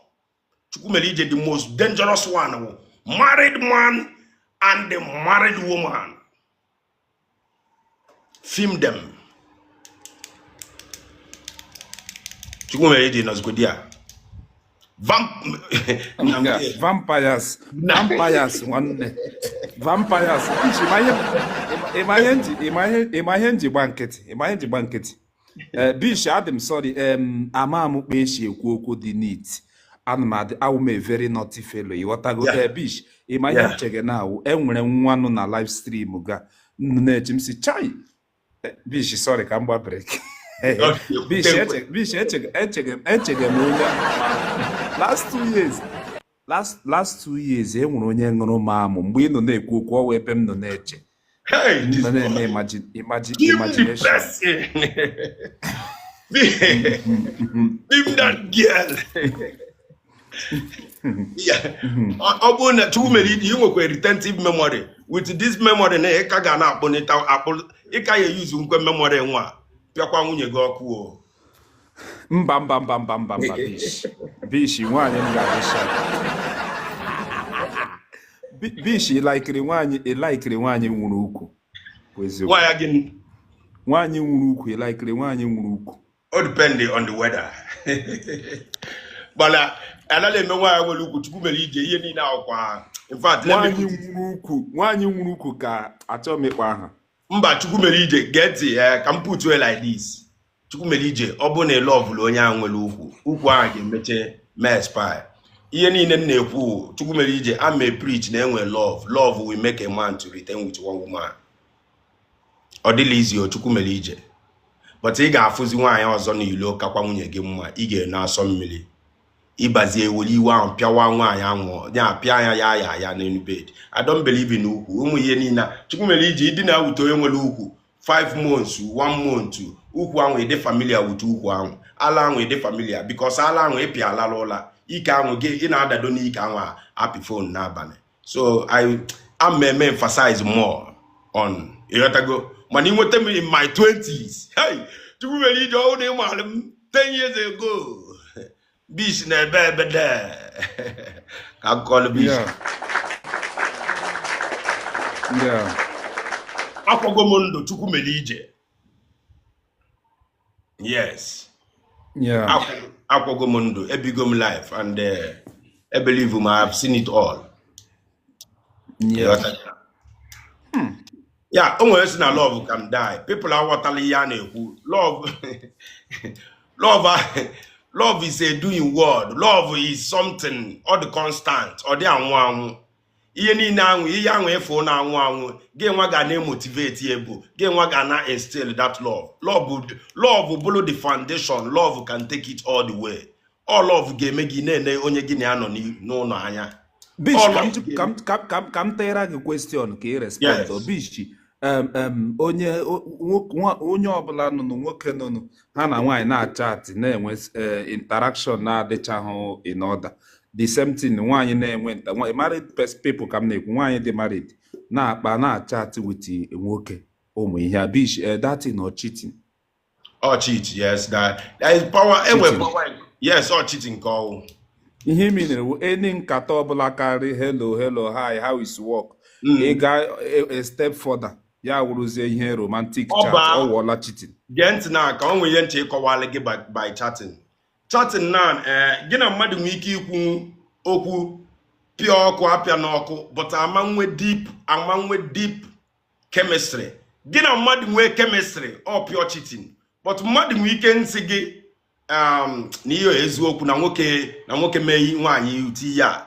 Ịma ọ dị shallow, onwe ihe bụ shallow. Ịnọ ọsụọ ya, ebulu nwaanyị ide, ebulu nwoke gị na nwaanyị kwuo datin, odogwu ji agba egwu. Nwaanyị side ọnọrụ na the other phone, side ya ode. It continue persistency, it continue on that track. Enwe possibility, in fact, ọ bụgolu cheating at that moment. But mmadụ ga-esi ikunwu something bụ adult advice from you. Osi gị ka esi apịa mmadụ ọkụ, inye the advice on a shallow basis. Enweli ihe dị na nke ahụ abụrụ cheating. But enwe chemistry, ịnọsụọ the idea, onye nke ọzọ nọsụọ the idea jekọ ọnụ, or cheating, ababa cheating ka ọwụ. Yes. Or cheating. Oh, wow. Yes. Chatting is very, very dangerous for a married person. So chatting nwere ike ime nwoke amụ ya ekeli elu. Enwere ụdịrị chat nwaanyị ga-ebi gị. Yes. What are you doing now? Are you lonely? Nwaanyị reason enyo reply ya. Eme call, abanka, emenka, putechi check on the person. That constant communication ga-lead aganyo and all cheating kobo.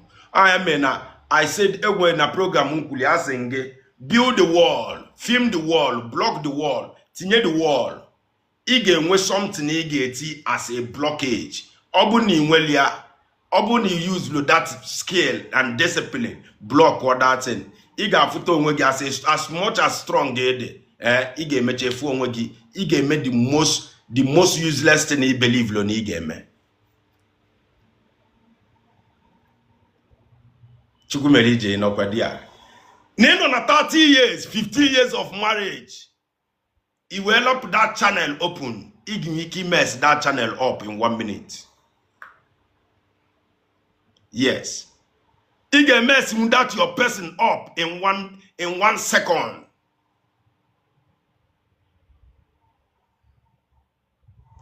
Anube mwaya. So many of you never assume na man go wire. In no wire, carry yourself as you know why. Man, when you be one, you know, on a relationship, carry yourself as you know, on a relationship. Ipo boyo, ipo bagi, opokolo, omuwe wolie, po gale. Yes. The value he plays labor on your guinea, no. Onya bu the respect, onya bu the love. What about the people ne want to love? Now, what can keep long way for you, love? Na nwoke na-eme avoid ka ogbe na-agbana n'ilo bụ love. Na nwoke follow also free n'ilo mana ọtalia all love. Na nwoke bụ genuine friend with a female partner outside all love ka ọ nwee for you. Enwe nwoke ga-abụ the door ga-agba n'ilo the day that day go close your chapter. and that person ọ ga-agba n'ilo onwe genuine attention and genuine connection with that person, onwe genuine chemistry with that person, and if care is not taken ọ ga-anụ that person. Guys, tap on the screen, let's go. Yes, you have to put that wall, you have to put that fence, you have to put that blockage in Idilia. Many men dignitaries. Only dream principle. Sorry, call as I am called, but principle only dream principle. Yes. Chukumelije principle ni inwelia or di easy or deal easy. But ibulunwe man aname promote mgba ni low. Man ibulunwe man no more with one woman in 1 year. Kwalo nwegaka.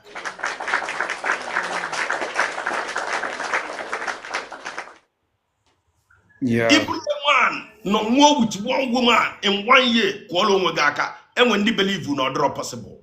2 years. How many people chukumelije? How many people get me one anniversary? Anniversary every year. Baby, I didn't cheat on you. Why I say baby, I didn't cheat on you. Every year when I no come anniversary. How many people can boldly do it? Or not possible?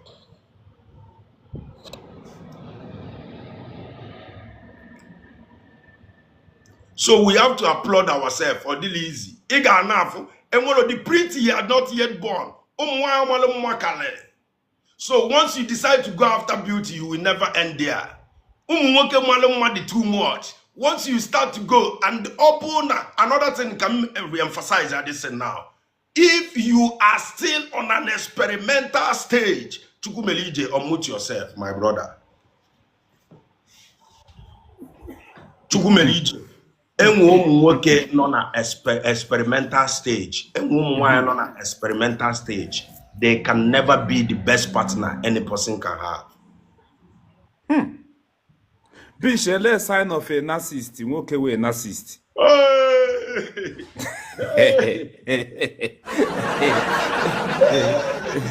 Adam that na Bish always Adam that some ladies you know here their boyfriend was a narcissist.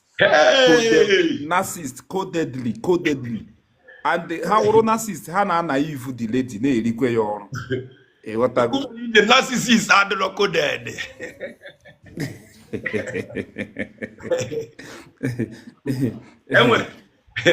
A narcissist. I will only see one of them. I will only see one. Brand the CDR one, also one of the narcissists. I will only see one. A pretender can narcissist more. A pretender you had more. A pretender who you can hope. Now look at one narcissist, but somebody they happy with your pain. Narcissist, but a man talking and worship no. All the happy, nine we pain, all the happy. No ne nyegi injury, all the happy, no ne mechili gakwo, and on a threatening your marriage every blessed day. On our mind again, na men the polygamous in nature, and not entitled to no one 10, and not entitled to no one 5. A narcissist kwogi ye ibeba kwa okowa Davido, ibeba kwa okowa Timaya, ibeshia kwike okowa techno. A narcissist but somebody like anything as a value. He can never place any value on you. A narcissist first of all to depreciate that beauty. Okay, that courage, that certificate, okay, render that your certificate useless. Otipiago. Yes, you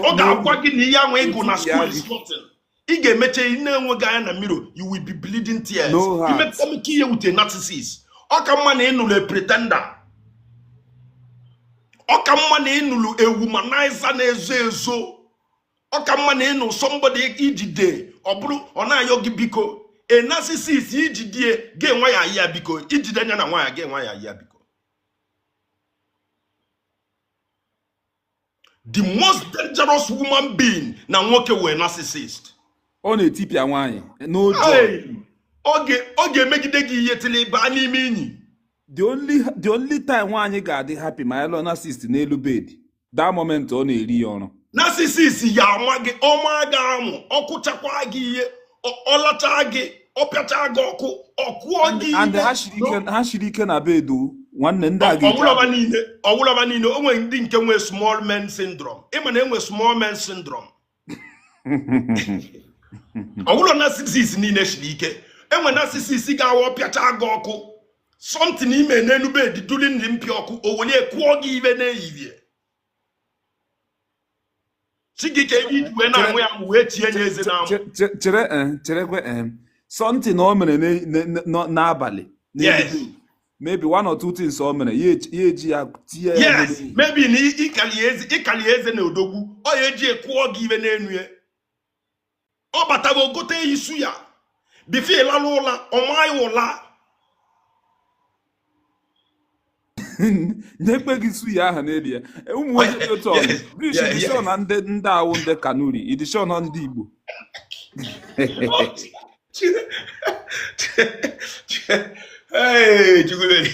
chukwere ide zuo ike this guy chukwere na-akọ ọrụ chukwere ide aka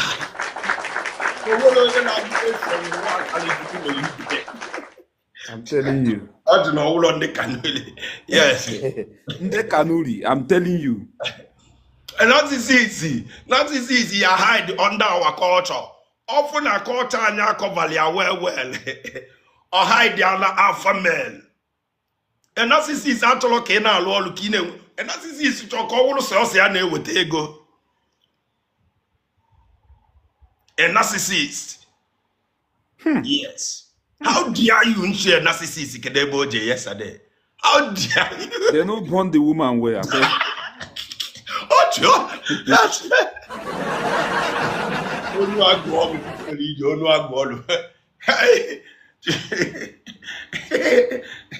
how dare you? How dare you? But most of them are not womanized. How we womanize us? Oh, narcissist. Just wait too many days. Narcissist analyze humanize. Narcissist na akpọlụ gị ndị wụsị ịmasali sidechick ye. Ọ na-anọ n'ilu ya akpọ sidechick ye. Ọ na-enye gị ego si gị je na shop sidechick ye je gotelie iwe. Authoritarian dictatorship. The highest hierarchy enwe na woman creation. Ime tienye ọsọ ya na agba. Ibule father we keli nwa gị wee kinye narcissist. Ị ga-atagbu onwe gị n'afọ. That nwa gị nwanyị will never be happy. And na yota biko. Ọ ga frustrate the hell out of her. Ọ na-agba ndị ọ na-agba nya na ndị nlọ na anụ ọgụ.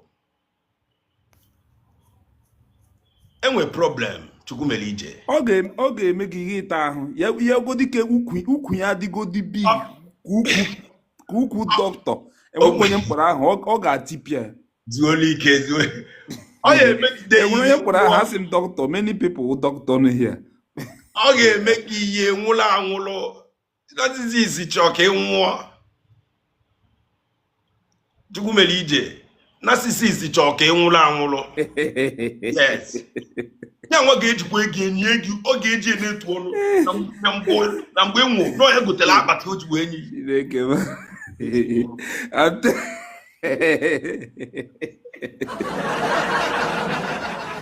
bish bugotenu spifi a na-nyere gị gift bugotenu o nyere gị 500 coin afụkwa m spifi biko spifi apụọla ọ nụbụ here before ọ pụọla okay hey nna my brother chukwumeli ije the family akwefu merije we will be I ga-abụ father tomorrow. I can now go on wine. The truth of the matter, bo. Obulo no mbango that time. You see the things that you watch out for. Thank you for the gifts. Iota, kedi I can watch out for every father na tuegu today. Kedonye nge kenye mwanya. Every mother na tuegu today. Kedu nwoke ge end with this girl. Obu onye lali ala pia ka na-eche. Onye ga pali a wholesale ka na-eche. I'm with problem chukwumeli ije. Ije di adulisi. Marriage adulisi. Two people have to agree to make it work. Chukwumeli ije. If two people don't agree to make it work, aga abasa. unfortunately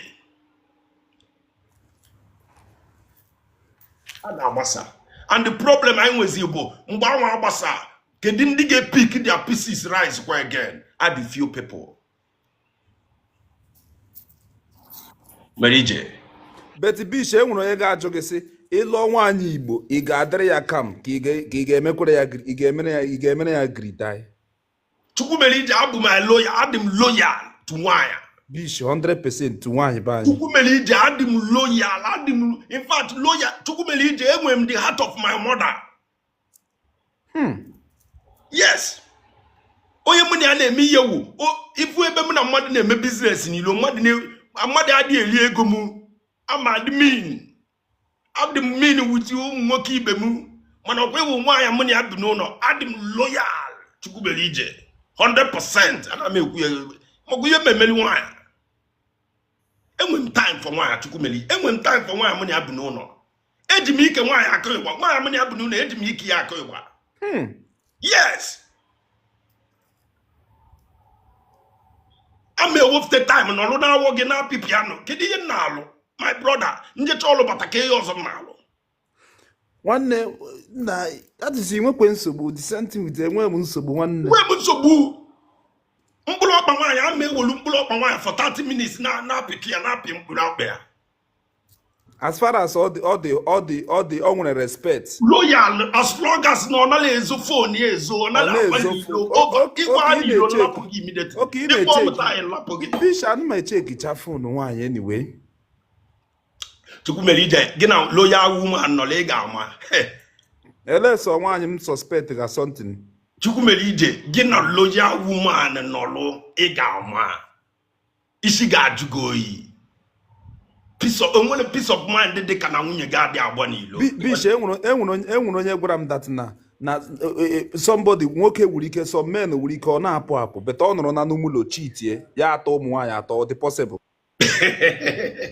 cheating were choice chukwu mere ije cheating were choice kpalakwụ agwa gị agwa but ihe a na-ekwuzi bụ kezi ka onye esi eme enwe ndị wuzi nshi bapara nshi n'ọnụ enwe onye emele plan ka ochie o nwere somebody chukwu mere ije mmadụ abago flight nọ na transit nwee temptation na transit pịa nwaanyị ọkụ na transit ọ na-anụ na onwe conscience ọ na-ebe akwa mana ọ continue mmadụ anọrọ na n'ime flight ka all those things a na-anọ n'ime flight kpaa aka na wụọ aka na imin a na-awụ aka n'ime flight a na-gwogwo na hai bis kwa eziokwu aṅụ na ga-amụ n'ime moto before kwa eziokwu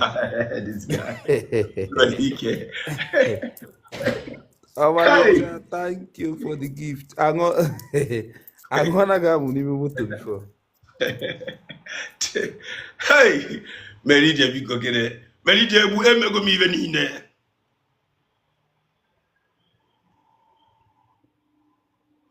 ibe niile so mo am not ozi ya na ọgwụghọta tupu ije anyị agbagotego anyị chọ ka buzie role model na spiffy send their request spiffy bugote spiffy ka ọ bịa gị rie ịma ọ na-enye nsogbu okwu na-ekwu mba spiffy achọkwa nka mbugotie na merije anyị need nne create this awareness efula anyị na-eme ebe yeah I need ya chukwu mere ije agwa nke say ọ bụrụ one person ka I change the mentality I change the mindset it's okay people na be able to learn and I need the all one person learn something it's okay because I have a problem na the fabrics of our society today and nobody will onye ọbụla feel go no normal chukwu mere ije ọdụrụ normal a married man ịgba n'ilo ijezi ebuzieli n'ilo ahụ ịgba why not pick your pieces he had 7 times you fall 7 times you rise 7 times ibe married woman ime mistake gba n'ilo one day pick your pieces and go back to your husband's house or the very difficult enwere onye sim dịta adị m tough nwaanyị ọma awụ m onye egwuregwu onye na-ama bish awụ m onye egwuregwu onye amala chukwu mere ije ịghọtago awụ m onye egwuregwu the only thing wụ nwanne m na gị nọrọ ị ga-enwe ashawo vibe ịghọtago ọgọ m inye m ịghọtago ibere m akwụ alaikikwere m ezigbote akwụ ọtọ dị sharp ibere m ezu ike ịghọtago I go to religion. Ask me know your spec. No spec gi over. Ụfọdụ ụmụ chukwu mere ije ịmana sometimes enwere ndị chigochi ụfọdụ ụmụ nwaanyị kwa adị epik with their spec ekwumi ebe a na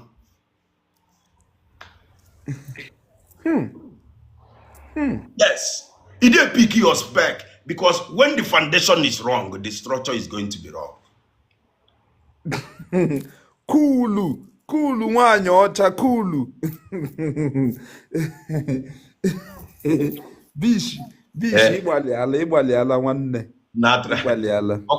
ọkwa 4 hours straight ịgbalị ala na late narcissist atọgbuole ndị a not ndị like ụmụ nwaanyị like topic narcissist chukwu mere ihe ha chọrọ ka a na-agwọ ha ịba na-agwọ ha ịba na-agwọ ha ịba ewo biko ndị nyere m gift thank you for the gift thank you for the gift biko anụkwana narcissist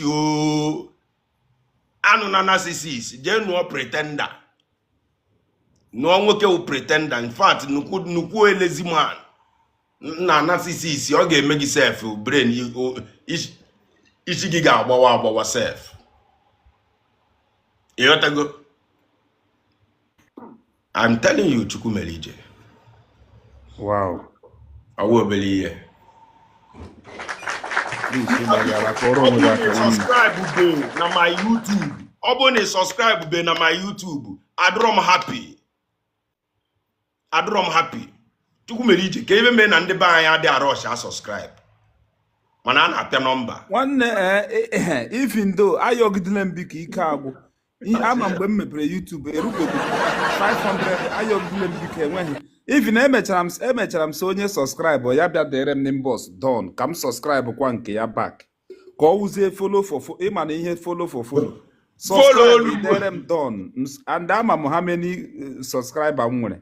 So my YouTube Bishop Israel TV the same name efuleba bụkwa my YouTube Bishop Israel TV.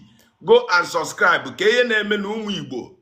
Then subscribe all my YouTube. Subscribe ora no bish money. Una subscribe kwa for my own. Subscribe on Chukwumelije. The same name efuleba ka ị ga-afụkwa ya. The same name Chukwumelije ka ị ga-afụkwa dia. Ọkwa m egosikwa unye ka m gosikwa ọzọ ya. Enwere onye dere don. Cynthia, thank you for subscribing. Onye ọbụla dị don na m ekene unu. Ọ dịla easy. Na-enye ebe na my YouTube here. Yeah. Bishop Israel TV. Huh? Genesis. Subscription ana na-eri ego nwanne. Subscription free. All free. You put your bell button there. A bell button aka there. The same afa nwa dị na my page. YT nwa dị n'ilu page mu stand there for YouTube. YT stand there for YouTube. The same name for now, Bishop Israel TV. Then subscribe, you put your bell. Every time into video, you generate itinye Chukwumelije onwe no OJT eme video live. Tinye nya na die ba moto yale ashi no no for. What's your Priska my channel na YouTube what the same name. Bish money will keep up my own whether with your can take Chukwumelije. All the same name.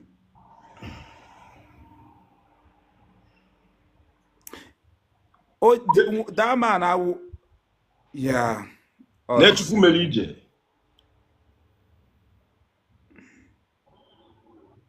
Yes, the same name. Thank you. The same name, Amzaga. You go on my page na TikTok. You go here. My YouTube channel no there. Yes, the same name. The profile. The same thing in Mekwa. The same picture nti kwele eba now. Ijakwe di efia. Igazi watch ya. Obulu na digi ga kupu gi ishi.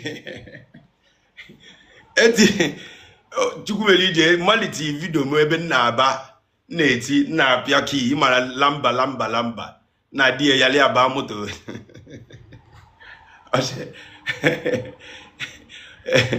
Hey, biko kene njili nwaya. Ọ chọghị ịnụ eziokwu. Ọ chọghị ịnụ eziokwu. Ọ chọrọ ịnụ eziokwu. Ndị si na marriage na-enwele love Chukwu mere iji ọkwa ewu that narrative achọrọ m nchenji. I'm raising now a very big something from a different perspective. Love without love enwelo empathy. Without love, this discipline now or the unacquirable, unattainable. Hey, nah ma Chukwu mere iji onwe oyibo nso yesterday. Aso mia. Guys, one So yesterday, intellectual something poconium. Hey, nah, chile, nah, Mary J, nah, Mary. So lunke yoshim keven so. Sugolunke. Omua. Yes. Heart palpitation. Amaricha, thank you for subscription. Subscribe, heart palpitation. Hey, nah, easy. Now, Oyibo is a borrowed language. Shallow. Don't go into deeper until I bring my dictionary. Film the English. Film Chukwumelije. Hey, Nabiko Ekene Moyo Obuna, I thank everybody once again. Biko Obuni Nale follow my YouTube. Go and subscribe on my YouTube. Subscribe Olu Chukwumelije. Support Oyane Meba because at the end of the day, Obugodu na nature self he played this video for Obuno Muge Bogotogo 17 years. He get play a video me yesterday about Ogu. Video maka Ogu ana akpo Mpulu Mili, all those things. Video. You get full varieties of versatile discussions and enwe here. Egafia. Okay, what ama bena page Chukwumelije. Most of you madam dear. Any type of topic in there impact. I always try to indulge. I always try to give my best dear. Okay, what that? So, because I now support. When they don't complain on who got on my page na YouTube. When anything roji due to. Mbamba. And when they are technologically inclined.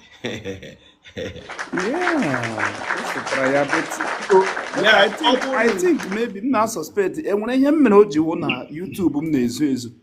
Onwele YouTube gị analyze ezo Chukwumelije. Ọzọ ga-ezo gakwa ya? Mba analyze ezo.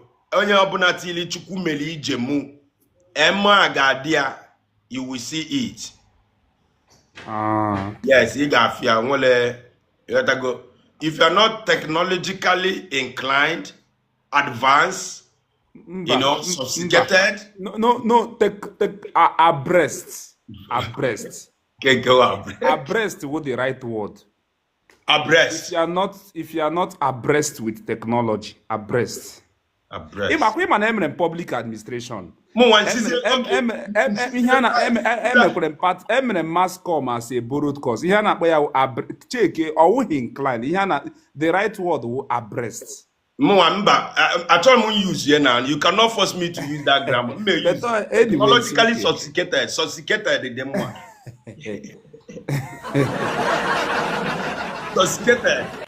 Onye so type ola Chukwumelije Mr. Ezudo I get ya emu Chukwumelije tinye emu ga-abada the last word owuhu jem that emu ga-abadia if it is also Chukwumelije na yo ga-egosi gi mani ETM opapta gi direct. Yeah, emu ga-abadia. How many subscribers are there now? 271. That is okay. Okay. Yeah, that 285. Ah, wow. That means people subscribe. People got subscribe. 281. Subscribe. That is 5 people now. It's good. Yes, of course. Wow. Thank you for the subscription. Guys, thank you for the subscription. Or easy. Nkema agbagokwu to 80. Thank you, guys. Yes, Bishop Israel TV. Somebody Delia. Thank you so much. We go. Ibalega, people, your subscription, Ibalega. Yes, thank you so much for the gift. Okonana try. Yeah, people, your subscription rate, the sharp. Okuya? All the sharper than all the very sharp, yeah. Hey, nah. Ọwụ na m nwere egwu mkpọrụ na egwu edego mkpọrụ na egwu Bishop Israel TV bụ my YouTube afa nwa dịkwa bi itile idetekwala ene itinye nweta ya biko ekene m everybody na participate meriji ị ga-aga live Amabe mo dependre. Genesis, thank you very much. Genesis, thank you so much. Everybody na-enye m gift today. I appreciate. Biko ọ bụ na imisi today's live. Ị ga-enweta video nwa ga-drop na YouTube this night.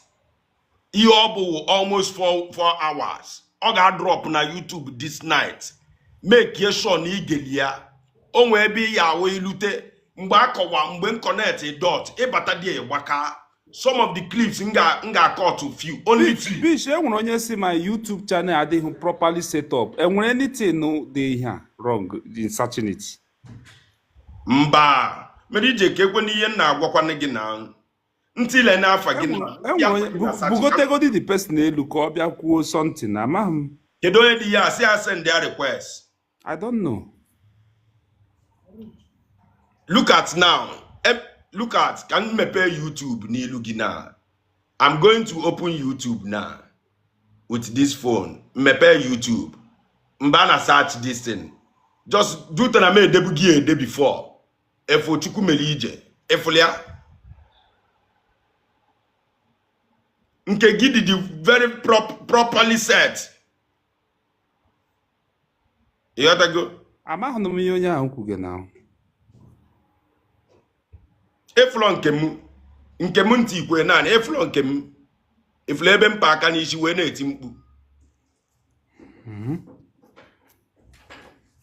unu afụlụ nke m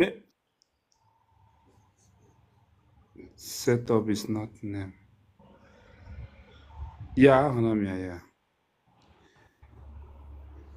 Yes, ekene m onye ọbụla na-subscribe n'ihe a na-eme. Thank you all. Ọ dịla easy. Ihe anyị na-eme is to push. Chukwumelije, thank you. Ka m kwọrọ ya aka.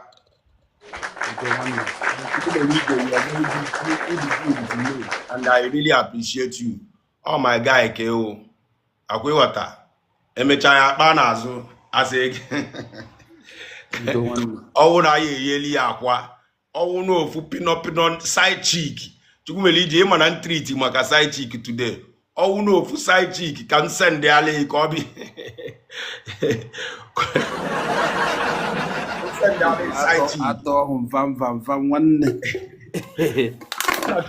Enwe side cheek na aligo n'enu bed na amanyi se ose enu. Okwu iwe me na nwoke ayazi ana n'ụlọ back because side cheek magoche ne onwe ndị na-amago n'enu TV. Chukwumelije side cheek bịa be mmadụ ọnọlụ oligo n'enu center table dining table na agba egwu. Ya ka ezi ka nwoke ya esi nakwa n'ụlọ. Hey, nne iwe na-emekwa n'ụwa. Biko, ọwụ na follow this program from the beginning. Go and ị ga-enweta video nwa ga-drop. Thank you everybody bịa na live. Ọ bụ na ide follow Chukwumelije, follow m, follow Chukwumelije. Biko, anyị kene m onye ọbụla, m ga-emechi live now. Anyị try go. Merije. Nwanne jishike o biko follow no Bish Money o. Thank you Merije. Ya biko. Eme nga appreciate well ka ngosikwa ihe na gị ọzọ because na asị na ebe a na-achụ ihe ka a na-amụtakwa ihe. Na apịawa m. Okay, 290 Merije ọ na-alụkwa 290. Wow. Yes. Wow.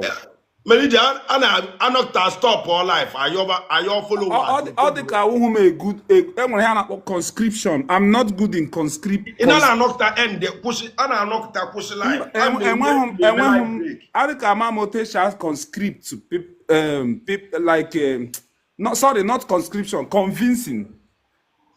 Mba, the right English word.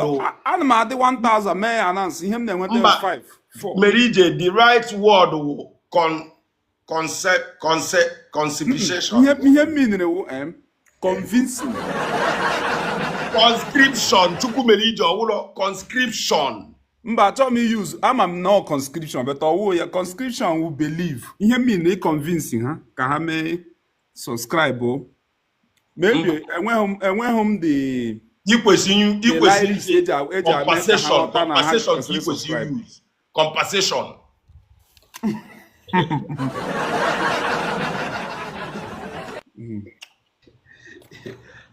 This morning English no be my language. English now one day traditional before the interview.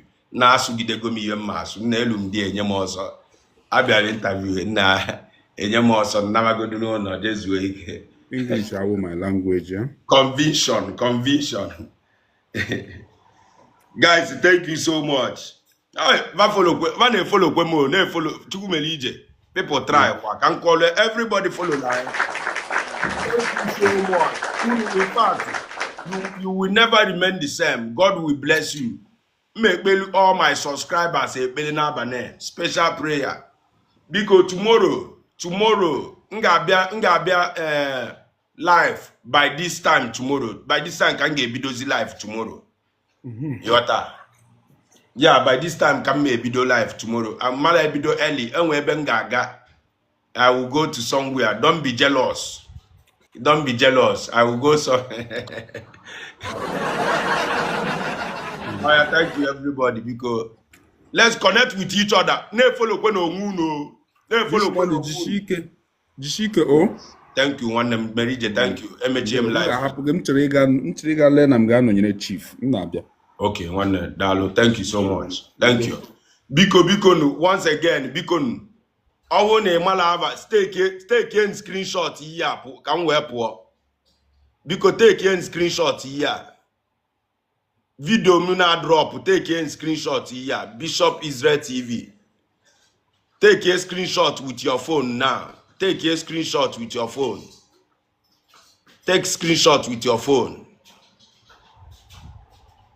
Ilule knows we pass subscription button over. Take a screenshot with your phone. And in one time in nenye. Ijezu ike. Ibido life wa menan. Ibido the video nishi. Timbu. Some of you people are much alarm but most of you malum. And DJ Kikwanan, I know 11,000 followers. We are growing. I make it 3,000 followers under 1 day, under 2 days. It is massive. That means I make it 3,000 followers under 2 days. Under 2 days.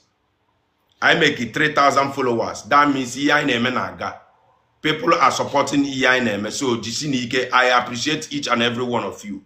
God bless you all. God bless you all. Jisinike, I really appreciate you all. Thank you all.